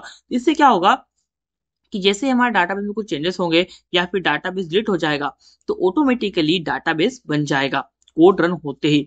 इससे ये फायदा होता है कि यहाँ पर हमें बार बार हमारा डाटाबेस बनवाना नहीं पड़ता है, और ओवरराइट भी नहीं होता है हमारा डाटाबेस। मतलब कि एक बार बन गया सो बन गया, बार बार ओवरराइट नहीं होगा या फिर बार बार नहीं बनेगा। तो इसके लिए यहाँ पर मैं लिखूंगा लेटेस्ट से विथ, और यहाँ पर मैं लिखूंगा latest app dot app context. और यहाँ पर मैं क्या करूंगा, यहाँ पर मैं अपनी जो वैल्यू है वो असाइन कर दूंगा, लेटेस्ट से db dot create underscore all. तो यहाँ पर क्या होगा कि जैसे ही कोड रन होगा तो यहाँ पर हमारा डाटाबेस ऑटोमेटिकली बन जाएगा। अब यहाँ पर आपको इंस्टेंस फोल्डर को थोड़ा ध्यान से देखना है। कोड को रन किया, यहाँ पर एक फाइल बन जाएगी, देख सकते हो यूजर डॉट db नाम की एक फाइल बन चुकी है। अभी के लिए अगर मैं इसे देखने की कोशिश करूं तो यहाँ पर हमें कुछ वार्निंग मिल जाएगी कि ये भाई कुछ बाइनरी वगैरह के फॉर्म में हमारा डाटा है, जिसे आप नहीं देख सकते। लेकिन अगर मैं चाहूँ तो यहाँ पर ओपन एनीवे पर जाकर इसे देख सकता हूँ। लेटेस्ट से मैंने इसे देखने की कोशिश की तो यहाँ पर कुछ इस टाइप का जो सिंटेक्स है देखने को मिल रहा है। लेटेस्ट से सीरियल नंबर जो है वो दिख रहा है, और यहाँ पर साइड में नोट नल दिख रहा है क्योंकि एक प्राइमरी की है, और यहाँ पर यूजर नेम दिख रहा है और उसका टाइप दिख रहा है लेटेस्ट से वेयर केयर, और वेयर केयर में एंटर कर रखा है 200 और नोट नल दिख रहा है ये भी। और उसी के साथ साथ यहाँ पर डेट टाइम नाम का वेरिएबल है जिसमें कि डेट टाइम आएगा, और यहाँ पर प्राइमरी की दे रखी है सीरियल नंबर को। अब यहाँ पर अगर आप चाहो तो आपके हिसाब से जो मॉडिफिकेशन है वो करवा सकते हो, लेकिन आपको यहाँ पर इस फाइल में कुछ मॉडिफिकेशन नहीं करना है, क्योंकि अगर ऐसा करोगे तो यहाँ पर ये डाटाबेस वाली जो फाइल है वो पूरी करप्ट हो जाएगी और यहाँ पर आपका जो काम है वो बिल्कुल ही खराब हो जाएगा। तो ये चीज आपको नहीं करना है। अब यहाँ पर अगर आपको कुछ मॉडिफिकेशन करना है डाटाबेस में तो आपको यही क्लास के बेस पर करना है, आपको मैन्युअली कोई मॉडिफिकेशन नहीं करना है। आई होप कि आप यहाँ पर समझ गए होंगे मेरी बात को। अब यहाँ पर आप में से बहुत सारे स्टूडेंट बोलेंगे कि यार भाई हमने सुना है कि डाटाबेस एक टेबल के फॉर्म में होता है और हमेशा जब भी हम डाटाबेस की बात करते हैं तो एक टेबल ही दिमाग में आती है, तो यहाँ पर तो कुछ टेबल बन ही नहीं रही है, तो क्या ये टेबल बनेगी भी या नहीं बनेगी? तो अगर हम चाहें जैसे एक टेबुलर फॉर्म में देख सकते हैं। आपको क्या करना है, आपको जस्ट आपका ब्राउजर ओपन कर लेना है और यहाँ पर आपको टाइप करना है लेटेस्ट से एसक्यूएलाइट वीवर। तो आपके सामने जो पहली वेबसाइट आएगी गिटहब की उस पर आपको चले जाना है और यहाँ पर आपको जो आपका डाटाबेस है उसे अपलोड कर देना है। लेटेस्ट से मैंने user.db को अपलोड किया, तो यहाँ पर आप देख सकते हो यहाँ पर serial number, user name, password और date time in the form of column यहाँ पर आपको देखने को मिल चुका है। इसी टाइप से आप चाहो तो आपके डाटाबेस को आप यहाँ पर देख सकते हो। अभी के लिए हम यहाँ पर अपने एसक्यूएलाइट वीवर का यूज कर रहे हैं, इन फ्यूचर में हम यहाँ पर अपने HTML पेज ही पर इसे रेंडर करना भी सीखेंगे। अभी के लिए यहाँ पर इस टाइप से अपने डाटाबेस को देख रहे हैं। अब यहाँ पर हम रजिस्ट्रेशन फॉर्म का यूज करके अपने यूजर को रजिस्टर करवाएंगे। तो लेटेस्ट से मैं यहाँ पर आता हूँ रजिस्टर वाले राउट में, और यहाँ पर मैं क्या करूंगा, अपने जो भी डाटा मैं यहाँ पर फ्रंट एंड फेच कर रहा था उसे अपने डाटाबेस में स्टोर करवाऊंगा।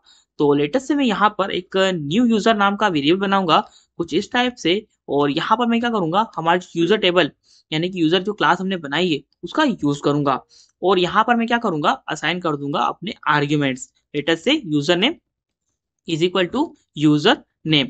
अब यहाँ पर हमने यूजर नेम असाइन किया था ना, हाँ यूजर नेम असाइन किया था। अब यहाँ पर आप बोलोगे भाई कि यहाँ पर user name is equal to user name का क्या मतलब है? तो जो आप ये दोनों यूजर नेम देख रहे हो इन दोनों का मीनिंग अलग है। लेटेस्ट से आप जो ये रेड कलर का यूजर नेम देख रहे हो ये आ रहा है हमारी क्लास से, मतलब कि भाई हमारी क्लास में यूजर नाम का आर्ग्यूमेंट है और उसकी जो वैल्यू है वो हम असाइन कर रहे हैं यूजर नेम, जो कि हमारे फ्रंट एंड से आएगा। अब इसी टाइप से हम यहाँ पर कॉमा लगा के हमारे जो पासवर्ड की वैल्यू है वो भी असाइन कर देंगे। लेटेस्ट से password is equal to password. अब यहाँ पर हमारा यूजर नेम और पासवर्ड हमने असाइन कर दिया है, लेकिन अभी भी हमारा जो काम है वो नहीं होगा।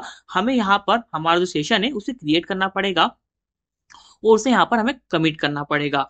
तो यहाँ पर मैं क्या करूंगा, यहाँ पर मैं लिखूंगा लेटेस्ट से db dot session dot add, और यहाँ पर मैं क्या करूंगा, यहाँ पर मैं न्यू यूजर को असाइन कर दूंगा कुछ इस टाइप से।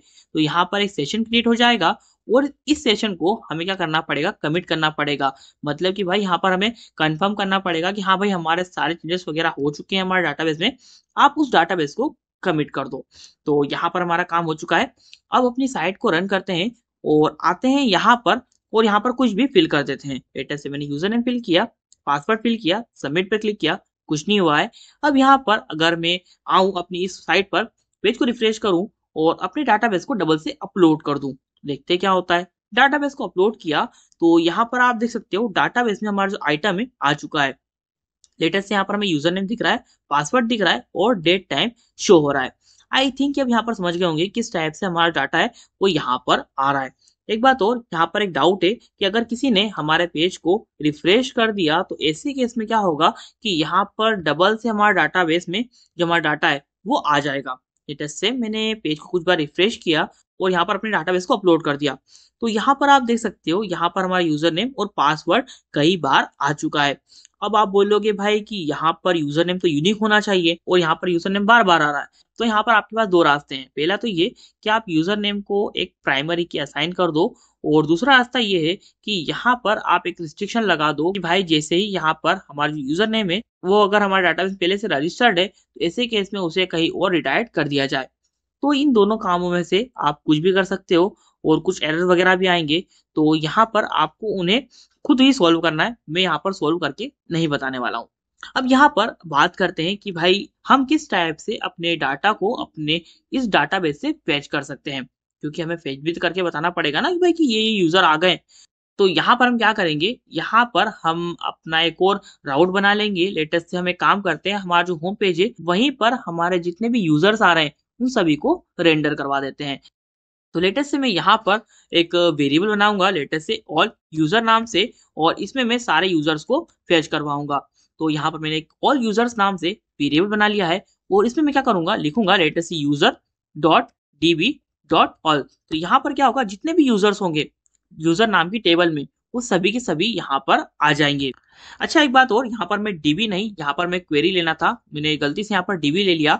अब यहाँ पर हमारे यूजर्स आ जाएंगे और उन्हें रिटर्न कर देंगे हम यहाँ पर। तो लेटेस्ट से मैं यहाँ पर लिखूंगा all underscore users is equal to all underscore users, कुछ इस टाइप से।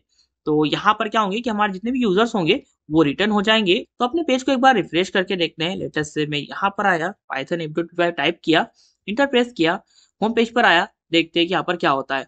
तो अभी के लिए हेलो वर्ल्ड शो हो रहा है, क्योंकि हमने यहाँ पर हमारे वेरिएबल का जो नेम है वो चेंज कर दिया है। तो लेटेस्ट से मैं आता हूँ अपने index.html में, और यहाँ पर मैं फॉर लूप लगाता हूँ। लेटेस्ट से मैंने यहाँ पर जो अपना फॉर लूप है लगाया, और मैं यहाँ पर लिखूंगा लेटेस्ट से for user in all users, और यहाँ पर मैं क्या करूंगा, जो ऑल यूजर्स है उसमें से उसका जो यूजर नेम है यहाँ पर प्रिंट करवाऊंगा।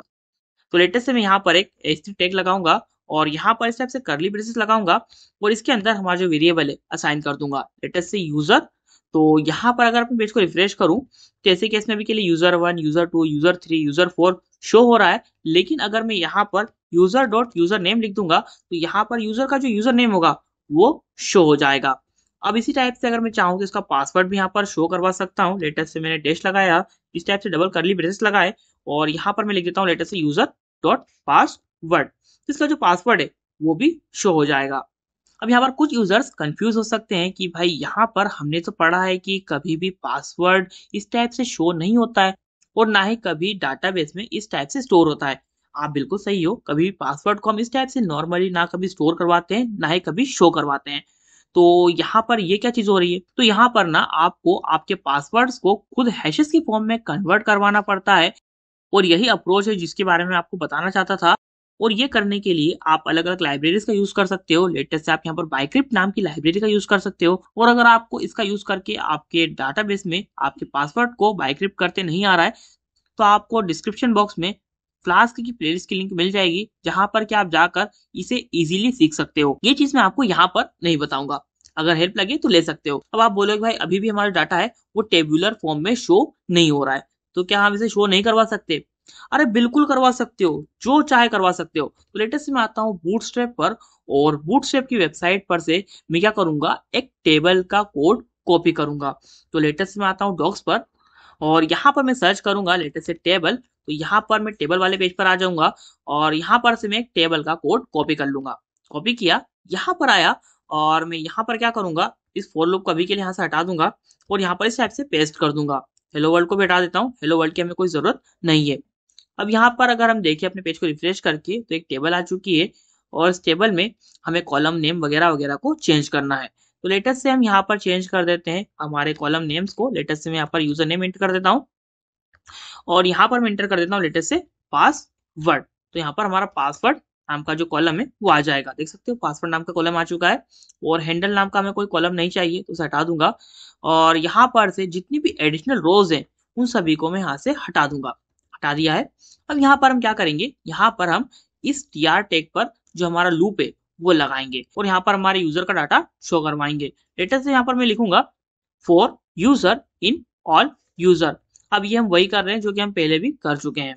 तो लेटेस्ट मैंने इस टाइप से फॉर लूप को लगाया, और एंड फॉर को मैं यहाँ पर एट द एंड ले आऊंगा, और अपने पेज को एक बार रिफ्रेश करके दिखाता हूँ। तो यहाँ पर आप देख सकते हो 4 यूजर थे और 4 बार लूप रन हो चुका है। अब यहाँ पर मैं क्या करूंगा, यहाँ पर इस टाइप से करली ब्रेसेस लगाऊंगा 2 बार, और यहाँ पर मैं लिखूंगा यूजर डॉट यूजर नेम। तो यहाँ पर हमारा यूजर नेम आ जाएगा। इसी टाइप से यहाँ पर मैं करली ब्रेसेस लगाऊंगा 2 बार, और यहाँ पर मैं लिख दूंगा लेटेस्ट से यूजर डॉट पासवर्ड। अब यहाँ पर हो सकता है कि आप कंफ्यूज हो रहे हो, क्योंकि यहाँ पर मैंने रिफ्रेश किया था 2-3 बार, तो इसलिए यहाँ पर हमारा एक ही यूजर नेम और पासवर्ड आ रहा है। तो एक काम करता हूँ, इसे थोड़ा सा चेंज कर देता हूँ। मैंने एक और यूजर को यहाँ पर स्टोर करवाया, होम पर आया तो देख सकते हो एक और यूजर यहाँ पर आ चुका है। अब यहाँ पर आप बोलोगे भाई वो सब तो ठीक है, लेकिन यहाँ पर ना हमें काउंटिंग सही से नहीं दिख रही है। तो क्या हम अपनी डाटाबेस वाली जो सीरियल नंबर की काउंटिंग है उसका यूज कर सकते हैं यहाँ पर? बिल्कुल कर सकते हो, लेकिन हम करेंगे नहीं। क्यों नहीं करेंगे? क्योंकि यहाँ पर हो सकता है कि भाई यहाँ पर बीच में से हमारा कोई यूज़र डिलीट हो जाए। तो ऐसे केस में तो यहाँ पर ना जो काउंटिंग है वो खराब हो जाएगी। तो इसलिए हम क्या करेंगे, यहाँ पर हमारी जो लूप वाली काउंटिंग है वो चलाएँगे। लेटेस्ट से भाई हमारा लूप कितनी बार रन हुआ है उतनी यहाँ पर काउंटिंग आ जाए। तो यहाँ पर हम लगाएँगे इस टाइप से डबल कर्ली ब्रेसेस और यहाँ पर हम लिख देंगे लूप डॉट इंडेक्स। तो यहाँ पर क्या होगा कि जो हमारी लूप की इंडेक्स होगी वो यहाँ पर आ जाएगी। पेज को रिफ्रेश किया, देख सकते हो यहाँ पर हमारी लूप की इंडेक्स है वो यहाँ पर आ चुकी है। लूप की इंडेक्स से मतलब है कि भाई लूप जितनी बार रन होगा वो यहाँ पर नंबर्स आते जाएंगे। अच्छा, अब यहाँ पर अगर आप चाहो तो यहाँ पर आपके डाटाबेस में आप किसी भी आइटम को आप अपडेट भी करवा सकते हो। तो अब यहाँ पर एक काम करते हैं, अपने आइटम को यानी कि अपने डाटाबेस को अपडेट करने का भी कोड यहाँ पर जान लेते हैं कि किस टाइप से हम यहाँ पर अपने डाटाबेस को हम अपडेट करा सकते हैं। तो लेटेस्ट से मैं यहाँ पर क्या चाहता हूँ कि भाई यहाँ पर ना एक बटन आ जाए जिस पर क्लिक करते ही मैं यहाँ पर एक फॉर्म पर रिडायरेक्ट हो जाऊँ, जहाँ पर कि मैं हर एक यूज़र का जो यूज़र नेम और जो पासवर्ड है उसे मैं अपडेट कर पाऊँ। तो क्या ये चीज़ मैं कर सकता हूँ? बिल्कुल कर सकता हूँ। लेटेस्ट से मैं यहाँ पर आता हूँ अपनी app.py में और यहाँ पर मैं एक राउट बनाऊँगा। अब यहाँ पर ना जो सारा का सारा काम होने वाला है, वो होने वाला है सेम एज़ इट इज़ हमारा जैसा रजिस्टर में हुआ था। तो यहाँ पर एक काम करता हूँ, इसी की मैं काम करता हूँ, कॉपी बना लेता हूँ, नीचे ले आता हूँ कुछ इस टाइप से और जस्ट इसमें कुछ मैं मॉडिफ़िकेशंस कर दूँगा और यहाँ पर हमारा काम हो जाएगा। लेटेस्ट से मैं यहाँ पर सबसे पहले तो अपना जो राउट है उसे चेंज करूँगा, क्योंकि यहाँ पर एक ही राउट 2 फंक्शंस को कॉल नहीं कर सकता और यहाँ पर फंक्शंस के जो नेम है वो भी सेम नहीं हो सकते, तो हमें उन्हें भी मॉडिफ़ाई करना पड़ेगा। देख सकते हो मॉडिफ़ाई कर दिया है और यहाँ पर ना जो टेम्पलेट रहेगा वो भी अलग रहेगा, क्योंकि यहाँ पर एक अपडेट फॉर्म आएगा। रहेगा तो सेम हमारा रजिस्ट्रेशन फॉर्म ही, लेकिन हाँ, उसमें कुछ मॉडिफ़िकेशंस होने के बाद में ये रहेगा यहाँ पर। तो इसलिए यहाँ पर मैंने एक update.html को यहाँ पर एंटर कर दिया है। अब यहाँ पर मैं क्या करूँगा, यहाँ पर इस update.html को बना भी लूँगा। तो लेटेस्ट से मैं यहाँ पर अपने टेम्पलेट्स फ़ोल्डर में आता हूँ और यहाँ पर मैं एक update.html नाम की एक HTML फ़ाइल बना लूँगा और उसमें सारा का सारा कोड मैं कहाँ से लाऊँगा, register.html से। कॉपी किया, update.html में आया, पेस्ट किया और यहाँ पर मैं लेटेस्ट से कुछ जो हेडिंग वगैरह है उसे अपडेट कर देता हूँ, लेटेस्ट से अपडेट यूज़र और अब यहाँ पर हमारा काम हो चुका है। अब यहाँ पर हम क्या करेंगे, यहाँ पर हम साइड में एक बटन दे देंगे, इस पर क्लिक करते ही इस यूज़र का जो अपडेट वाला फॉर्म होगा वो यहाँ पर ओपन हो जाएगा। तो ये चीज़ करने के लिए मैं आ जाऊँगा index.html में और यहाँ पर एक कॉलम को ऐड कर दूँगा। लेटेस्ट से मैं इसी की एक कॉपी बनाऊँगा, उस कॉलम का नाम मैं रख देता हूँ लेटेस्ट से एक्शन। अब आप पर डिपेंड करता है, आप जो भी नाम चाहो रख सकते हो और इसी टाइप से मैं नीचे आऊँगा और यहाँ पर एक टीडी टैग लगाऊँगा कुछ इस टाइप से और इसके अंदर एक एंकर टैग लगाऊँगा और यहाँ पर मैं क्या करूँगा, कुछ इस टाइप से अपडेट को एंटर कर दूँगा। अभी के लिए अगर मैं अपने कोड को रन करूँ, लेटेस्ट से पाइथन app.py कोड रन हो चुका है। पेज को रिफ्रेश करूँगा तो यहाँ पर जो अपडेट है कुछ इस टाइप से यहाँ पर शो हो जाएगा। अब यहाँ पर ये अपडेट ना एक एंकर टैग की तरह दिख रहा है, हमें इसे एज़ अ बटन देखना है, तो यहाँ पर हम थोड़ी क्लासेस वगैरह ऐड कर देंगे, जो कि बूटस्ट्रैप की क्लासेस है, लेटेस्ट से बीटीएन सक्सेस। तो यहाँ पर एक ब्लू कलर का बटन आ जाएगा। तो यहाँ पर शायद मैंने सक्सेस लिख दिया, इसलिए यहाँ पर ग्रीन कलर का बटन आया। मुझे यहाँ पर ब्लू कलर का बटन चाहिए, तो मैं प्राइमरी इंटर कर दूंगा। देख सकते हो यहाँ पर एक ब्लू कलर का बटन आ चुका है। अब इस पर क्लिक करते ही अभी कुछ नहीं हो रहा है, क्योंकि यहाँ पर हमने इसका जो href है उसे खाली रखा है। तो यहाँ पर मैं इंटर कर दूंगा लेटेस्ट से स्लैश अपडेट। पेज को रिफ्रेश करेंगे और अब जैसे अपडेट पर क्लिक करूंगा तो यहाँ पर हमारा जो अपडेट यूजर वाला फॉर्म है वो ओपन हो जाएगा। अब यहाँ पर बहुत सारे स्टूडेंट को एक बात समझ में नहीं आई होगी कि भाई वो सब तो ठीक है, हमारा अपडेट वाला फॉर्म यहाँ पर आ रहा है, लेकिन भाई हमारे सिस्टम को कैसे पता चलेगा कि भाई किसका डाटा यहाँ पर अपडेट करना है? क्योंकि यहाँ पर अपडेट पर क्लिक करने पर हमारा अपडेट फॉर्म ओपन हो रहा है, जैसे कि हमारा रजिस्ट्रेशन फॉर्म ओपन होता है। लेकिन देखो, जब भी हम अपने यूजर को अपडेट करवाएंगे ना, तो हमें यहाँ पर उसकी जो प्राइमरी की है वो लेना पड़ेगी, क्योंकि बिना प्राइमरी की के हम नहीं डिफाइन कर सकते कि भाई किसकी डिटेल हमें अपडेट करना है।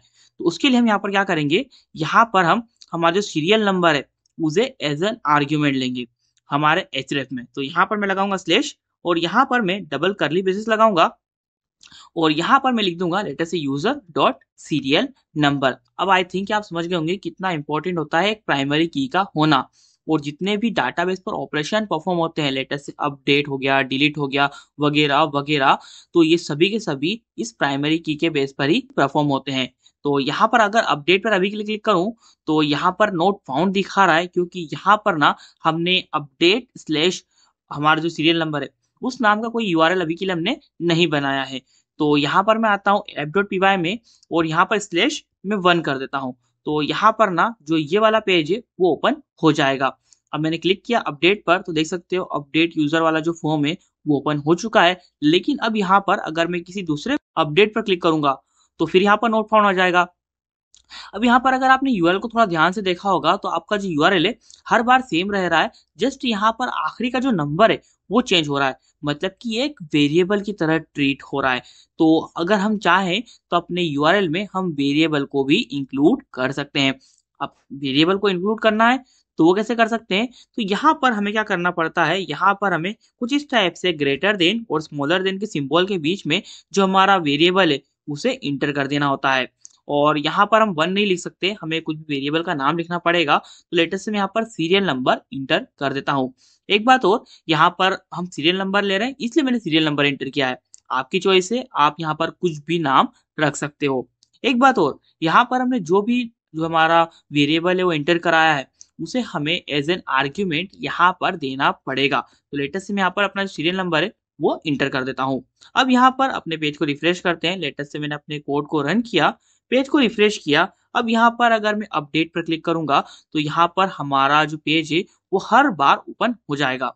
देख सकते हो ओपन होते जा रहा है। आइटम 2 के लिए, आइटम 3 के लिए, आइटम 4 के लिए, सभी के लिए जो हमारा पेज है वो ओपन हो रहा है। अब यहाँ पर हम क्या करेंगे, यहाँ पर हम इस सीरियल नंबर के बेस पर हमारा जो यूजर है उसका डाटा फाइंड करेंगे और उसके बाद में यहाँ पर हमारे इन फिल इन द ब्लैंक्स में उन्हें रेंडर करवाएंगे। जैसे कि हमारे इंस्टाग्राम में होता है, जब भी अपने बायो वगैरह को अपडेट करने जाते हैं तो बाय डिफॉल्ट वहां पर जो फॉर्म होता है वो फिलअप रहता है, जस्ट हम अपने पुराने डाटा को अपडेट करते हैं। तो वही चीज हम यहाँ पर चाहते हैं, इसलिए हम यहाँ पर हमारा डाटा को फाइंड करेंगे और यहाँ पर रेंडर करवाएंगे। तो यहाँ पर हम क्या करेंगे, सबसे पहले तो हमारा जो यूजर है उसे फाइंड करेंगे with the help of serial number. तो यहाँ पर मैं लिखूंगा लेटेस्ट से यूजर और इस यूजर नाम के वेरिएबल में हमारा जो यूजर है वो आएगा।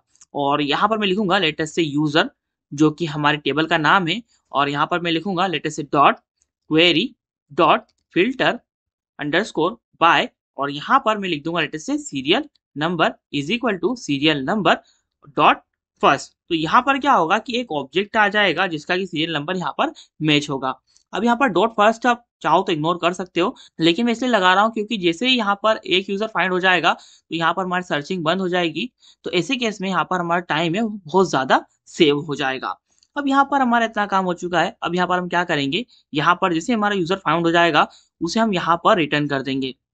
कहाँ पर रिटर्न करेंगे, यहाँ पर। तो लेटेस्ट में कोमा लगाऊंगा और मैं लिख दूंगा लेटेस्ट से user is equal to user. तो यहाँ पर हमारा यूजर रिटर्न हो चुका है। अब यहाँ पर हम क्या करेंगे, अपने कोड को रन कर देंगे। लेटेस्ट से पाइथन app.py कोड रन हो चुका है। अभी के लिए यहाँ पर कुछ भी नहीं आ रहा है क्योंकि यहाँ पर अभी के लिए हमने अपने यूजर को जस्ट रिटर्न किया है, उसका यूज नहीं किया है। तो यहाँ पर मैं आता हूँ update.html में और यहाँ पर मैं क्या करूंगा, यहाँ पर हमारा जो इनपुट टैग है यहाँ पर मैं एक वैल्यू नाम का जो आर्ग्यूमेंट है वो असाइन कर दूंगा। लेटेस्ट से वैल्यू इज इक्वल टू, और यहाँ पर हम जो वैल्यू असाइन करेंगे वो यहाँ पर बाय डिफॉल्ट शो होगी। अगर आपने फ्रंट एंड को थोड़ा भी स्टडी किया है तो आपको पता होगा।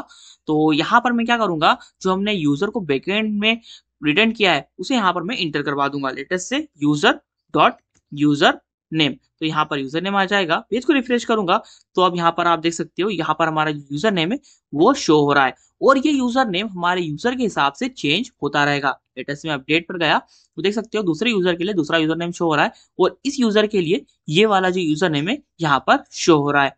इसी टाइप से मैं यहाँ पर अपना जो पासवर्ड है उसे भी शो करवा दूंगा। लेटेस्ट से value is equal to curly braces लगाऊंगा 2 बार और यहाँ पर मैं यूजर डॉट पासवर्ड को इंटर कर दूंगा।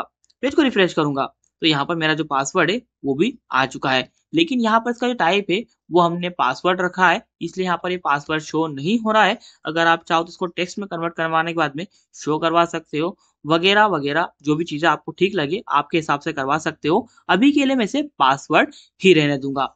अब यहाँ पर हमारा डाटा फ्रंट एंड में आ रहा है और फ्रंट एंड से हमारे बैक एंड में फेच भी हो रहा है। कैसे हो रहा है देख सकते हो, इस टाइप से फेच हो रहा है जैसा कि हमने किया था रजिस्ट्रेशन के टाइम पर। क्योंकि इसी का कोड है तो हमें कोई चेंजेस ज्यादा करने की जरूरत यहाँ पर नहीं है।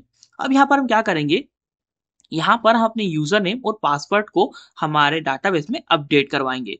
तो यहाँ पर मैं क्या करूंगा, यहाँ पर मैं लिखूंगा लेट अस सी यूजर डॉट यूजर नेम।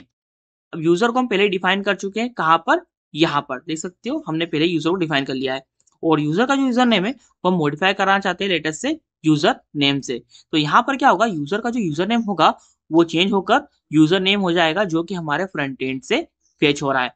और यहाँ पर हम क्या करेंगे, इसी टाइप से हमारा जो पासवर्ड है उसे भी अपडेट करवा देंगे लेट अस से user dot password is equal to password. तो यहाँ पर हमारा पासवर्ड भी अपडेट हो जाएगा।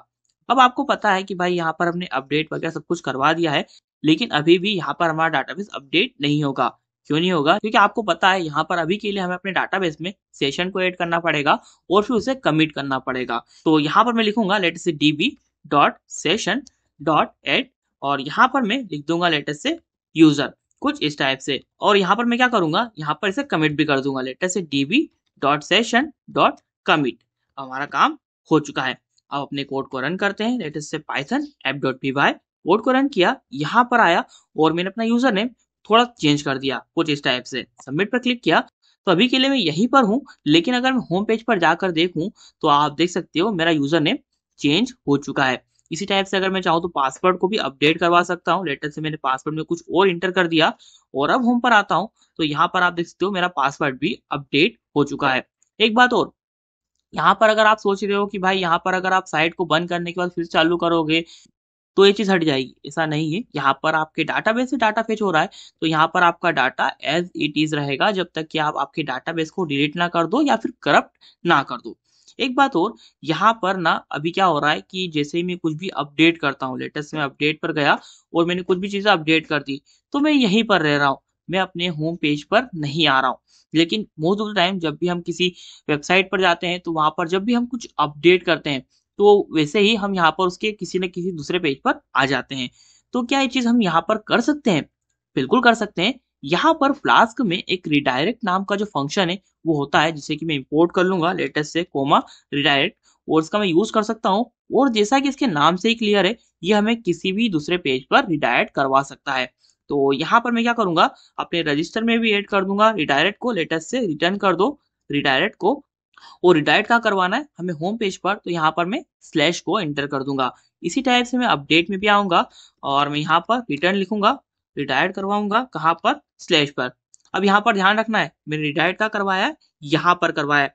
मतलब कि भाई मेरे डाटाबेस में पहले आइटम को अपडेट करवाओ, उसके बाद में रिडायरेक्ट करवाओ। अगर आप यहाँ पर डायरेक्टली बाहर रखते तो ऐसे केस में आते तो आप इस पेज पर, लेकिन डायरेक्टली आप रिडायरेक्ट हो जाते कहाँ पर, आपके होम पेज पर, बिना किसी अपडेट ऑपरेशन परफॉर्म कराएं। तो अब यहाँ पर अगर मैं किसी भी आइटम यानी किसी भी डाटा को अगर अपडेट करने की कोशिश करूँ तो मैं इसे अपडेट कर सकता हूँ। लेटेस्ट से मैंने अपडेट किया, सबमिट पर क्लिक किया, तो मैं यहाँ पर होम पेज पर आ चुका हूँ। आई थिंक अब यहाँ पर आप समझ गए होंगे किस टाइप से यहाँ पर हमारा जो अपडेट वाला ऑपरेशन है वो परफॉर्म किया जाता है। इसी टाइप से अगर आप चाहो तो यहाँ पर आप जो आपका डिलीट वाला ऑपरेशन है वो भी परफॉर्म करवा सकते हो। लेटेस्ट से मैं यहाँ पर आता हूँ, कहाँ पर, अपनी इंडेक्स डॉट एचटीएमएल में, और यहाँ पर मैं एक और बटन को ऐड कर देता हूँ कुछ इस टाइप से, किसके लिए भाई, डिलीट के लिए। और यहाँ पर इसका जो कलर है वो मैं चाहता हूँ कि भाई रेड कलर में आ जाए, तो इसलिए मैं यहाँ पर डेंजर को एंटर कर दूंगा और पेज को रिफ्रेश करके दिखाता हूँ। तो यहाँ पर एक डिलीट बटन आ चुका है। अब यहाँ पर सिर्फ एक डिलीट बटन बनाने से या फिर इसका कलर रेड करने से डिलीट नहीं हो जाएगा हमारा आइटम, इसका हमें बैकएंड का कोड भी लिखना पड़ेगा। तो यहाँ पर मैं आता हूँ app.py में, और यहाँ पर मैं अपना जो अपडेट ऑपरेशन है उसे परफॉर्म कराने के लिए भी हमारा जो कोड है उसे लिख लेता हूँ। तो यहाँ पर ना हम अपने यूजर से जो सीरियल नंबर है वगैरह वगैरह सब कुछ फाइंड करेंगे और यूजर को फाइंड करेंगे। तो एक काम करता हूँ, यहाँ पर अपना जो अपडेट वाला कोड है, ये 3 लाइन वाला कोड, इसे कॉपी करके नीचे ले आता हूँ। जैसे कॉपी किया और यहाँ पर नीचे ले आया कुछ इस टाइप से। और अब यहाँ पर हम क्या करेंगे, यहाँ पर थोड़े से मॉडिफिकेशन करेंगे। लेटेस्ट से मैं यहाँ पर अपडेट की जगह पर डिलीट इंटर कर दूंगा मेरे राउट में, और यहाँ पर मेरे फंक्शन का नेम भी चेंज कर दूंगा लेटेस्ट से डिलीट। अब यहाँ पर हमारा यूजर फाउंड हो जाएगा और इस यूजर नाम के वेरिएबल में स्टोर हो जाएगा। और अब यहाँ पर हम क्या करेंगे, यहाँ पर हम डायरेक्टली हमारा सेशन है उसे क्रिएट करेंगे, किस लिए, इस यूजर को डिलीट करने के लिए। तो यहाँ पर मैं लिखूंगा लेटेस्ट से db dot session dot delete, कुछ इस टाइप से, और यहाँ पर मैं जो हमारा यूजर है इंटर कर दूंगा। और एज यू ऑल नो कि यहाँ पर अब हमें क्या करना पड़ेगा, हमारे सेशन को कमिट करना पड़ेगा। तो मैं यहाँ पर लिखूंगा लेटर से db.session.commit और यहाँ पर इंटर कर दूंगा। अब यहाँ पर अगर अभी के लिए मैं अपने कोड को रन करूंगा तो यहाँ पर अभी के लिए कुछ भी नहीं होगा इस पेज पर हमारे आइटम के डिलीट होने के बाद में। क्यों? क्योंकि यहाँ पर हमने कुछ भी रिटर्न नहीं किया है, ना ही कहीं पर हमारे यूजर को रिडायरेक्ट करवाया है। लेटर से मैं डिलीट पर क्लिक करता हूँ तो अभी के लिए अपडेट वाला ही फॉर्म ओपन हो रहा है, क्योंकि हमने यहाँ पर हमारा जो यूआरएल है वो डिलीट वाला नहीं इंटर किया था, डिलीट वाला यूआरएल इंटर कर दिया है। अब यहाँ पर अगर डिलीट पर क्लिक करूं, लेटर से मैंने डिलीट पर क्लिक किया तो अभी के लिए यहाँ पर एरर मिल चुका है कि भाई यहाँ पर आप इस टाइप से नहीं कर सकते, यहाँ पर आपको कुछ ना कुछ तो रिटर्न करना ही पड़ेगा। लेकिन यहाँ पर आपका जो आइटम है यानी कि हमारा जो यूजर का डाटा है वो अभी के लिए डिलीट हो चुका है, तो यहाँ पर मैं कुछ ना कुछ रिटर्न कर दूंगा। लेटेस्ट से मैं यहाँ पर रिटर्न कर दूंगा, लेटेस्ट से रिटर्न कर दो और रिटर्न में क्या करूंगा, रिडायरेक्ट करवाऊंगा मेरे यूजर को होम पेज पर। तो अब यहाँ पर जैसे ही मेरा यूजर डिलीट पर क्लिक करेगा तो होम पेज पर रिडायरेक्ट हो जाएगा और यहाँ पर जो यूजर है वो भी डिलीट हो जाएगा। देख सकते हो यहाँ पर कितनी आसानी से मैं यहाँ पर अपने आइटम्स को अपने डाटाबेस से डिलीट कर पा रहा हूँ। एक बात और, यहाँ पर हमने फ्रंट एंड पर बिल्कुल भी ज्यादा ध्यान नहीं दिया है, हमने यहाँ पर मेनली फोकस किया था हमारे बैकएंड पर और बैकएंड को हमने परफेक्टली बना लिया है। अब यहाँ पर आई थिंक कि आपको बहुत सारी चीज समझ में आ गई होगी और यहाँ पर मैंने आपके लिए कुछ होमवर्क्स छोड़े हैं। लेटर से आप किस टाइप से यहाँ पर बाइक्रिप्ट करा सकते हो आपके पासवर्ड को, और उसी के साथ साथ आप किस टाइप से अपने यूजर को लॉगिन प्रोवाइड कर सकते हो, वगैरह वगैरह चीजें मैंने आपके लिए होमवर्क में रखी है। और अगर आपको चीजें समझ में आ रही है तो करके देखो, और अगर नहीं आ रही है मतलब कि करते नहीं आ रहा है तो आपको प्लेलिस्ट की लिंक डिस्क्रिप्शन बॉक्स में मिल जाएगी, जहां पर कि आप जाकर इजीली इन सभी चीजों को सीख सकते हो, वो भी बिल्कुल डिटेल में। अब यहाँ पर बहुत हो चुकी पढ़ाई, अब बारी आती है एक प्रोजेक्ट बनाने की। तो यहाँ पर ना हम फ्लास्क की हेल्प से एक रियल टाइम प्रोजेक्ट बनाएंगे। प्रोजेक्ट बोले तो हम यहाँ पर एक real time QR code generator बनाएंगे with the help of Flask, जो कि क्या करेगा, किसी भी टेक्स्ट को एक क्यूआर कोड में कन्वर्ट कर देगा और स्कैन करते ही उस क्यूआर कोड का जो भी टेक्स्ट होगा वो हमारे यूजर को शो हो जाएगा। तो क्या कहते हो, बनाना स्टार्ट करें?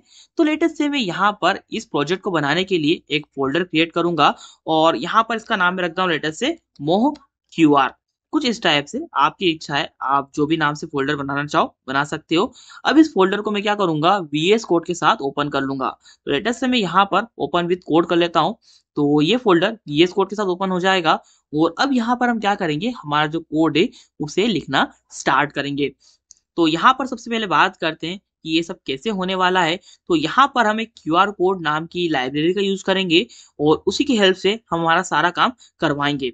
तो लेटेस्ट से मैं कंट्रोल जे प्रेस करूंगा तो यहाँ पर मेरा टर्मिनल ओपन हो जाएगा और यहाँ पर मैं अपना जो वर्चुअल इन्वायरमेंट है उसे फटाफट से क्रिएट कर लूंगा लेटेस्ट से .env और इंटर प्रेस कर दूंगा तो मेरा जो वर्चुअल इन्वायरमेंट है वो क्रिएट हो जाएगा। और जैसे ये क्रिएट हो जाएगा तो यहाँ पर हम इसे एक्टिवेट कर लेंगे और यहाँ पर हमारी कुछ लाइब्रेरीज को हम इंस्टॉल कर लेंगे। तो यहाँ पर हम इंस्टॉल करने वाले हैं क्यूआर कोड और फ्लास्क को। तो जैसा कि आप देख सकते हो मेरा वर्चुअल इन्वायरमेंट क्रिएट हो चुका है। अब फटाफट से इसे एक्टिवेट कर लूंगा कुछ इस टाइप से और अब यहाँ पर मैं अपनी जो दोनों लाइब्रेरीज हैं उन्हें इंस्टॉल कर लूंगा। तो लेटेस्ट से मैं लिखूंगा पिप इंस्टॉल फ्लास्क और क्यूआर कोड। अब इसी टाइप से आप चाहो तो मल्टीपल लाइब्रेरीज को भी आप इस टाइप से करने के बाद में इंस्टॉल करवा सकते हो। आपके सिस्टम में कोई भी एरर वगैरह नहीं आएगा, लाइब्रेरीज आपके सिस्टम में बहुत ही इजीली और अच्छी तरह से इंस्टॉल हो जाएगी। अब जब तक ये इंस्टॉल होती है तब तक हम अपना यहाँ पर कोड लिख लेते हैं। तो लेटेस्ट में यहाँ पर एक f.py नाम की जो फाइल है बनाऊंगा। एज यू नो कि हम हमेशा एक f.py नाम की फाइल बनाते हैं और देख सकते हो मेरा जो इंस्टॉलेशन है वो कंप्लीट हो चुका है। तो अब यहाँ पर मुझे पिप को अपग्रेड करने को बोल रहा है, अपग्रेड भी कर ही लेते हैं। जब तक ये अपग्रेड होता है तब तक यहाँ पर हमारा जो काम है वो करा लेते हैं। तो यहाँ पर मैं क्या करूंगा, सबसे पहले तो अपने फ्लास्क में से फ्लास्क को इम्पोर्ट करूंगा लेटेस्ट से फ्रॉम फ्लास्क कुछ इस टाइप से और इसमें से मैं इंपोर्ट करूंगा किसे, फ्लास्क को। अब हमारा फ्लास्क यहाँ पर इंपोर्ट हो चुका है और अब यहाँ पर हम क्या करेंगे, यहाँ पर हम अपना जो कोड है उसे लिखना स्टार्ट करेंगे। तो यहाँ पर मैं लेटेस्ट से लिखूंगा f is equal to flask और यहाँ पर मैं आर्ग्यूमेंट दे दूंगा लेटेस्ट से अंडरस्कोर नेम कुछ इस टाइप से। और अब यहाँ पर मैं नीचे आऊंगा और अपने जो राउट है वो बनाऊंगा लेटेस्ट से f.route कुछ इस टाइप से। और यहाँ पर मैं अपना जो होम पेज है वहीं पर जो सारा काम मैं कराने वाला हूँ तो यहाँ पर मैं अपना होम पेज का ही राउट इंटर कर दूंगा और यहाँ पर मैं क्या करूंगा, यहाँ पर मैं अपना जो फंक्शन है वो बना लूंगा लेटेस्ट से होम नाम से। और यहाँ पर मुझे कोई आर्ग्यूमेंट वगैरह नहीं देना है और यहाँ पर अभी के लिए जस्ट रिटर्न कर देंगे एक होम पेज लेटेस्ट से रिटर्न करवा दो, लेटेस्ट से रेंडर टेम्पलेट। और रेंडर टेम्पलेट को हमें इंपोर्ट भी करना पड़ेगा, तो मैं इसे इंपोर्ट भी कर लेता हूँ लेटेस्ट से रेंडर टेम्पलेट।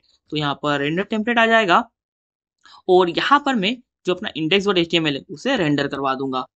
और यहाँ पर मैं क्या करूंगा, अपना जो कोड है उसे रन करवा दूंगा लेटेस्ट से if underscore name is equal to underscore main.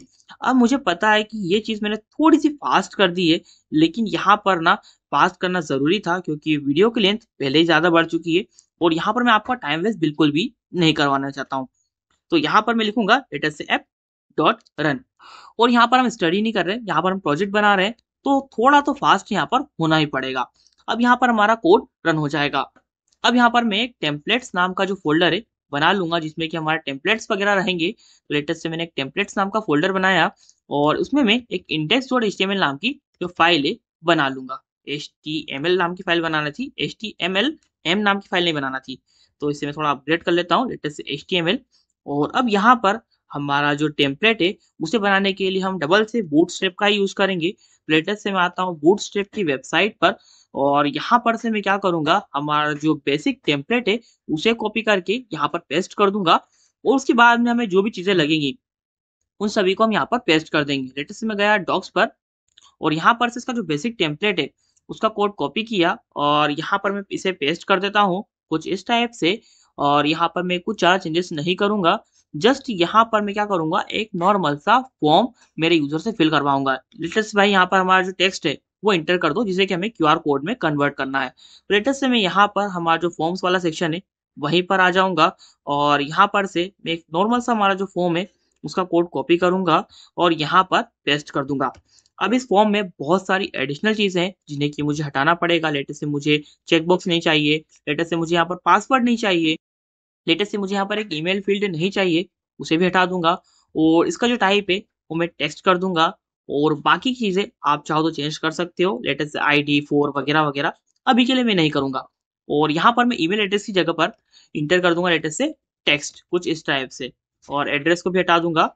और यहाँ पर मैं एक ऊपर H2 टैग में या फिर H1 टैग में एक हेडिंग लगा दूंगा लेटेस्ट से text to QR code generator. तो यहाँ पर कुछ इस टाइप से जो टेक्स्ट है वो शो होगा। अब यहाँ पर बारी आती है अपने कोड को रन करने की। तो लेटेस्ट से मैंने अपने टर्मिनल में लिखा python app.py। तो यहाँ पर मेरा कोड रन हो चुका है, यूआरएल पर क्लिक किया तो इस टाइप का जो यूआरएल है यहाँ पर शो हो रहा है। तो मैं काम करता हूँ इसे एक कंटेनर क्लास के ड्यू में रैप कर देता हूँ, तो यहाँ पर इसकी जो फॉर्मेटिंग है वो बहुत अच्छी हो जाएगी। तो लेटेस्ट से मैं यहाँ पर ड्यू को सबसे नीचे ले आऊंगा कुछ इस टाइप से, तो यहाँ पर फॉर्मेटिंग भी हो जाएगी। तो यहाँ पर आप देख सकते हो थोड़ी सी फॉर्मेटिंग हो चुकी है। मुझे थोड़ी सी और स्पेसिंग चाहिए ऊपर नीचे से, तो मैं यहाँ पर MY5 इंटर कर दूंगा। तो यहाँ पर ऊपर नीचे से थोड़ी मार्जिन आ जाएगी और यहाँ पर मैं एक क्लास को एंटर कर देता हूँ लेटेस्ट से class is equal to text centre. तो यहाँ पर हमारा जो टेक्स्ट है वो सेंटर में आ जाएगा। अब यहाँ पर मैं अपने फ्रंट एंड पर ज्यादा फोकस नहीं करूंगा, ज्यादा फोकस मैं करूंगा अपने बैक एंड पर। तो यहाँ पर मैं अपने नेम को इंक्लूड करके चलता हूँ फटाफट से अपने बैक एंड पर। लेटेस्ट मैंने यहाँ पर नेम को इंक्लूड कर दिया है और नेम में एंटर कर देता हूँ लेटेस्ट से टेक्स्ट कुछ इस टाइप से। और यहाँ पर मैं मेथड भी असाइन कर देता हूँ। अब मेथड आप कुछ भी रख सकते हो, लेकिन मैं यहाँ पर method is equal to post ले रहा हूँ क्योंकि यहाँ पर मैं एक ही पेज में अपना सारा काम है वो करवाने वाला हूँ। अब यहाँ पर हमें मेथड्स को भी असाइन करना पड़ेगा, अदरवाइज यहाँ पर मेथड नॉट अलाउड नाम का एरर है वो शो होगा। तो हमारे मेथड्स भी यहाँ पर असाइन कर देते हैं। लेटेस्ट से मेथड्स इज इक्वल टू कुछ इस टाइप से एक लिस्ट बनाऊंगा और यहाँ पर मैं गेट असाइन कर दूंगा और यहाँ पर मैं कुछ इस टाइप से पोस्ट असाइन कर दूंगा। एक बात और, मुझे यहाँ पर अपने कोड को बार बार रन करना पड़ रहा है क्योंकि यहाँ पर मैंने debug is equal to 2 assign नहीं किया था, इसलिए मुझे प्रॉब्लम आ रही थी। तो लेटेस्ट से मैं यहाँ पर debug is equal to 2 assign कर देता हूँ, अपने कोड को रन करूंगा तो यहाँ पर हमारा कोड अब यहाँ पर रिफ्रेश होता रहेगा। अब लेटेस्ट से मैं यहाँ पर कुछ भी इंटर करता हूँ और सबमिट पर क्लिक करता हूँ तो यहाँ पर अभी वार्निंग वगैरह कुछ भी शो नहीं हो रही है। अब यहाँ पर हम क्या करेंगे, अपने टेक्स्ट को फ्रंट एंड से फेच करवाएंगे। तो लेटेस्ट से मैं यहाँ पर लिखूंगा लेटेस्ट से if request dot method equal to क्या होनी चाहिए, लेटेस्ट से पोस्ट कुछ इस टाइप से। अब यहाँ पर हमें रिक्वेस्ट को इंपोर्ट करना पड़ेगा। तो लेटेस्ट से यहाँ पर मैं कॉमा लगाऊंगा और रिक्वेस्ट को कुछ इस टाइप से यहाँ पर इंपोर्ट कर लूंगा, तो अब यहाँ पर हम इसका यूज कर पाएंगे। और यहाँ पर मैं क्या करूंगा, अपना जो टेक्स्ट है उसे फ्रंट एंड से फेच करवा लूंगा। लेटेस्ट से रिक्वेस्ट डॉट फॉर्म कुछ इस टाइप से, और यहाँ पर मैं असाइन कर दूंगा लेटेस्ट से टेक्स्ट। तो यहाँ पर हमारा जो टेक्स्ट है वो हमारे फ्रंट एंड से यहाँ पर आ जाएगा। अब यहाँ पर बारी आती है भाई हमारा जो लॉजिक है उसे लिखने की। तो जैसा कि मैंने आपको बताया, यहाँ पर हम क्यूआर कोड नाम की लाइब्रेरी का यूज करने वाले हैं हमारे टेक्स्ट को क्यूआर कोड में कन्वर्ट करवाने के लिए। तो यहाँ पर मैं क्या करूंगा, अपनी जो क्यूआर कोड नाम की लाइब्रेरी है उसे यहाँ पर इंपोर्ट कर लूंगा कुछ इस टाइप से। अब मैंने इसे इंपोर्ट कर लिया है, तो अब यहाँ पर मैं इसका यूज कर सकता हूँ। तो मैं यहाँ पर नीचे आऊंगा और मैं यहाँ पर क्या करूंगा, सबसे पहले तो अपने टेक्स्ट को क्यूआर कोड में कन्वर्ट करवाऊंगा। रेंडर वगैरह कराना हम थोड़ी देर से सीखेंगे। सबसे पहले तो हम अपने टेक्स्ट को क्यूआर कोड में कन्वर्ट कराते हैं। तो यहाँ पर मैं क्या करूंगा, लिखूंगा लेटेस्ट से क्यूआर कोड डॉट मेक, और यहाँ पर मैं अपना जो टेक्स्ट है उसे एंटर कर दूंगा, और यहाँ पर मुझे डॉट सेव लिखना है, और यहाँ पर हमारी जो इमेज है उसका कुछ भी नाम एंटर कर देना है। तो लेटेस्ट से मैं यहाँ पर डॉट png इंटर कर देता हूँ। अब यहाँ पर अपने कोड को रन करता हूँ लेटेस्ट से पाइथन app.py, और यहाँ पर अपने पेज को रिफ्रेश करता हूँ और यहाँ पर कुछ भी इंटर कर देता हूँ। लेटेस्ट से हेलो एंटर किया, सबमिट पर क्लिक किया, तो अभी के लिए यहाँ पर मॉडल नॉट फाउंड दिखा दिया है। अब ये हमें क्यों दिख रहा है, क्योंकि यहाँ पर ना जब भी हम अपनी इमेजेस वगैरह के साथ काम करते हैं तो हमें यहाँ पर एक पिलो नाम की जो लाइब्रेरी है उसका भी हमें यूज करना पड़ता है। तो यहाँ पर मैं पिप इंस्टॉल पिलो कर दूंगा। तो अब यहाँ पर हमारे पिलो नाम की लाइब्रेरी हमारे वर्चुअल इन्वायरमेंट में इंस्टॉल हो चुकी है। तो यहाँ पर हम इसका यूज कर पाएंगे, मतलब कि अब यहाँ पर हमारा जो एरर आ रहा था वो अब यहाँ पर नहीं आएगा। लेटेस्ट में अपनी वेबसाइट पर गया और मैंने कुछ भी टेक्स्ट इंटर कर दिया, सबमिट पर क्लिक किया, तो अभी के लिए यहाँ पर एरर नहीं आया है। और यहाँ पर आप देख सकते हो डॉट png नाम की एक इमेज आ चुकी है जो कि क्यूआर कोड है। अब यहाँ पर मैंने जो हेलो एंटर किया था इसे आप स्कैन करके देख लेना, यहाँ पर हेलो ही आएगा। अब यहाँ पर हमारी इमेज आ रही है, जस्ट इसे रेंडर करवाना बाकी है। तो अब यहाँ पर हम क्या करेंगे, हमारी इमेज को ही यहाँ पर रेंडर करवा देंगे। तो यहाँ पर मैं क्या करूंगा, रिटर्न कर दूंगा इस ही इमेज को। अब यहाँ पर हमें रिटर्न करना है वो सब तो ठीक है, लेकिन हम यहाँ पर क्या डायरेक्टली हमारी इमेज को रिटर्न कर सकते हैं? बिल्कुल कर सकते हैं। यहाँ पर हमारे फ्लास्क में एक सेंड फाइल नाम का जो फंक्शन है वो होता है, जिसका कि आप यूज कर सकते हो किसी भी फाइल को सेंड करने के लिए। तो यहाँ पर मैं सेंड फाइल नाम के फंक्शन को इंपोर्ट कर लूंगा, और यहाँ पर मैं रिटर्न में सेंड फाइल को कॉल कर दूंगा, और यहाँ पर मैं जो डॉट png नाम की हमारी जो इमेज है उसे ही इंटर कर दूंगा, लेटेस्ट से डॉट png। अब यहाँ पर ट्राई करके देखते हैं कि हमारा सारा काम हो रहा है या नहीं हो रहा है। तो लेटेस्ट से मैं यहाँ पर पाइथन app.py करके अपना जो कोड है उसे रन कर दूंगा, और यहाँ पर मैं हेलो एंटर कर देता हूँ, सबमिट पर क्लिक करता हूँ। तो यहाँ पर हमारी जो इमेज है ना वो अभी के लिए डाउनलोड हो रही है। हमें चाहिए कि डाउनलोड ना हो, यहाँ पर शो हो। तो उसके लिए हम क्या करेंगे, यहाँ पर हम कोमा लगाएंगे और यहाँ पर हम माइम टाइप को असाइन कर देंगे। लेटेस्ट से mime type is equal to image slash JPG, या फिर आप यहाँ पर पीएनजी भी रख सकते हो, कुछ इस टाइप से आपकी चॉइस है, जो भी रखना हो रख लेना। अब यहाँ पर अगर मैं हेलो पर क्लिक करूंगा तो हमारी इमेज शो हो जाएगी। देख सकते हो हमारी इमेज इस टाइप से शो हो चुकी है। अब अगर मैं यहाँ पर कुछ और इंटर करता, लेटेस्ट से मैंने हाउ इंटर किया, सबमिट पर क्लिक किया, तो यहाँ पर हाउ का जो क्यूआर कोड है वो बन चुका है। अब अगर मैं अपने क्यूआर कोड को यहाँ पर अगर स्कैन करके देखूं तो यहाँ पर हाउ ही मुझे देखने को मिलेगा। लेटेस्ट से मैंने अपने क्यूआर कोड को अपलोड किया, तो यहाँ पर आप देख सकते हो हाउ ही मुझे देखने को मिल रहा है। सो गाइज, अब यहाँ पर मैंने टेम्पलेट को थोड़ा सा एडिट कर दिया है। जस्ट यहाँ पर हमारा जो न्यू बार है उसे ऐड कर दिया है, ताकि हमारा जो टेम्पलेट है यानी कि हमारी जो वेबसाइट है थोड़ी अच्छी देखने को मिल जाए।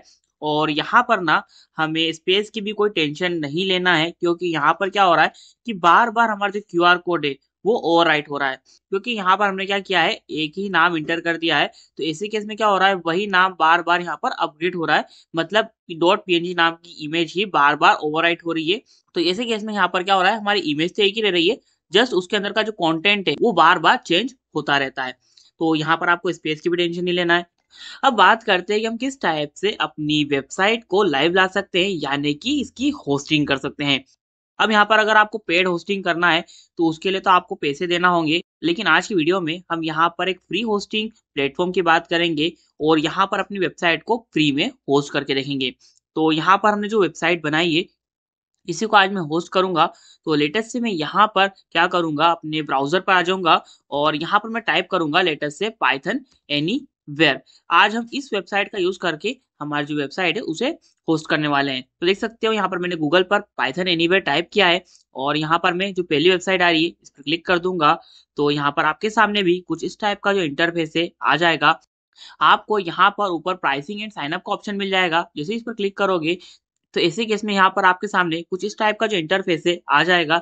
यहाँ पर अगर हम चाहे तो अपना कुछ अमाउंट पे करने के बाद में यहाँ पर अपनी होस्टिंग वगैरह परचेज कर सकते हैं। लेकिन अभी के लिए हम यहाँ पर फ्री में होस्टिंग करना चाहते हैं, इसलिए हम यहाँ पर क्रिएट अ बिगिनर अकाउंट पर क्लिक करेंगे। तो यहाँ पर आपके सामने कुछ इस टाइप का जो इंटरफेस है, यानी कि इस टाइप का जो फॉर्म है, वो आ जाएगा। अब यहाँ पर हम क्या करेंगे, जो यूजर नेम है और जो ईमेल है और जो पासवर्ड है उसे इंटर कर देंगे। एक बात और, यहाँ पर आप जो भी यूजर नेम इंटर करोगे उसी के नाम से जो आपकी वेबसाइट है वो लाइव आएगी। लेटेस्ट से मैंने यहाँ पर मोह टेक्नोलॉजी इंटर किया है, तो यहाँ पर मेरा जो यूआरएल बनेगा मेरी वेबसाइट का, उसमें मोह टेक्नोलॉजी रहेगा। तो लेटेस्ट से मैं यहाँ पर मोह क्यूआर इंटर कर दूंगा और यहाँ पर मैं ईमेल जो भी मेरा है इंटर कर दूंगा और जो मेरा पासवर्ड है इंटर कर दूंगा, कुछ इस टाइप से। अब मुझे अपने पासवर्ड को कंफर्म भी करना पड़ेगा, तो पासवर्ड को मैंने कंफर्म कर दिया कुछ इस टाइप से और यहाँ पर आई एग्री कर दूंगा, रजिस्टर पर क्लिक करूंगा।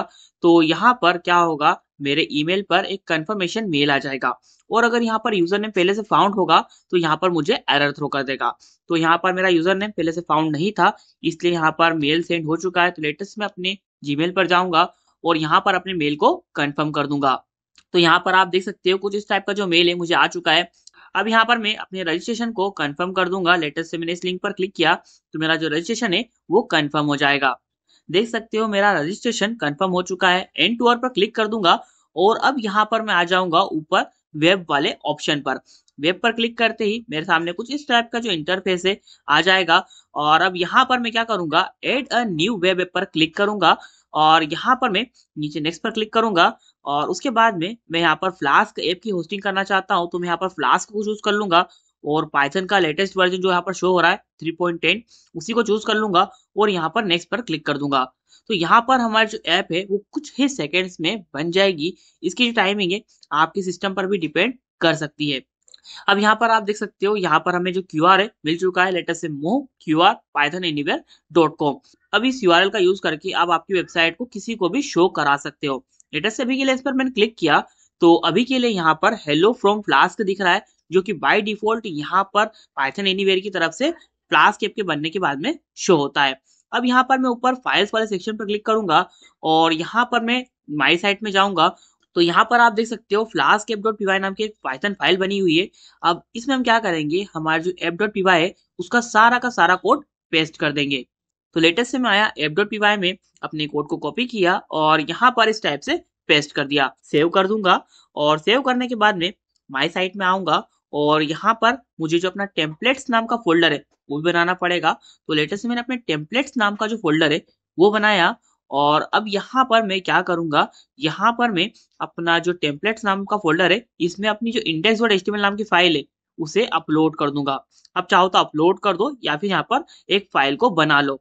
तो लेटेस्ट से मैं यहाँ पर अपनी जो फाइल है उसे अपलोड कर देता हूँ। लेटेस्ट में अपलोड फाइल पर गया और यहाँ पर मैं टेम्पलेट्स नाम के फोल्डर में आया और index.html को मैंने अपलोड कर दिया।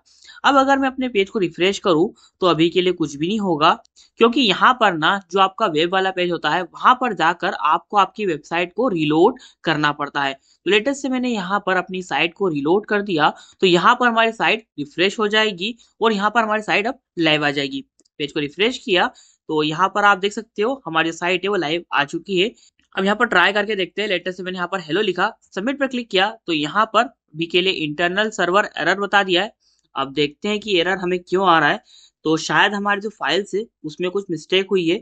देख सकते हो यहाँ पर हमारी जो .png वाली इमेज है ये हमारी मेन डायरेक्टरी में स्टोर हो रही है, जबकि हमें चाहिए क्या कि ये स्टोर हो यहाँ पर हमारे इस डायरेक्टरी में। तो हम यहाँ पर क्या करेंगे, इस डायरेक्टरी का जो पाथ है उसे कॉपी करेंगे और हमारे फ्लास्क ऐप डॉट पीवाई में पेस्ट कर देंगे। सिर्फ इतना ही करेंगे, सिंपल सा काम है। लेटेस्ट में अपने कोड में आया और यहाँ पर मैं क्या करूंगा, जो हमारा पाथ था उसे यहाँ पर इस टाइप से रख दूंगा। तो यहाँ पर हमारी इमेज इस पाथ पर स्टोर हो जाएगी। फाइल को सेव कर दूंगा और अब यहाँ पर आऊंगा माई साइट में और जाऊंगा वेब पर और अपनी जो साइट है उसे रिलोड कर दूंगा। लेटेस्ट से मैंने अपनी साइट को रिलोड कर दिया है और अब यहाँ पर आता हूँ और अपने पेज को रिफ्रेश करके देखता हूँ। पेज को रिफ्रेश किया और यहाँ पर मैं हेलो एंटर करता हूँ, सबमिट पर क्लिक करता हूँ तो यहाँ पर आप देख सकते हो मेरा जो क्यूआर कोड है मेरे सामने आ चुका है और इस क्यूआर कोड को अगर अभी के लिए आप स्कैन करोगे तो आपको भी हेलो ही देखने को मिलेगा। एक बात और, जो ये क्यूआर कोड आप देख रहे हो ये परमानेंट है, मतलब कि ये साइट रहे या ना रहे ये क्यूआर कोड हमेशा काम करेगा। सो गाइज आज की वीडियो में बस इतना ही था। आई होप कि आपको आज का वीडियो अच्छा लगा होगा और अगर आप सोच रहे हो कि यहाँ पर आपका वेब डेवलपमेंट खत्म होता है तो ऐसा बिल्कुल भी नहीं है। वेब डेवलपमेंट में आगे भी सीखने के लिए बहुत कुछ है, जैसे कि जेंगो है। तो अगर आपको जेंगो भी सीखना है तो आपको डिस्क्रिप्शन बॉक्स में लिंक मिल जाएगी, जहाँ पर कि आप क्लिक करके जेंगो का कंप्लीट कोर्स देख सकते हो। और अगर कोर्स नहीं देखना है तो यहाँ पर जेंगो का वन शॉट भी अवेलेबल है, आप जो भी चाहो यहाँ पर पढ़ सकते हो। सो गाइज, आज की वीडियो में बस इतना ही था। आई होप कि आपको आज का वीडियो अच्छा लगा होगा, और अगर वीडियो अच्छा लगा है तो इसे लाइक करना, कमेंट करना, शेयर करना और चैनल को सब्सक्राइब करना मत भूलना। तो मिलते हैं नेक्स्ट वीडियो में, तब तक के लिए बाय बाय। Audio Jungle.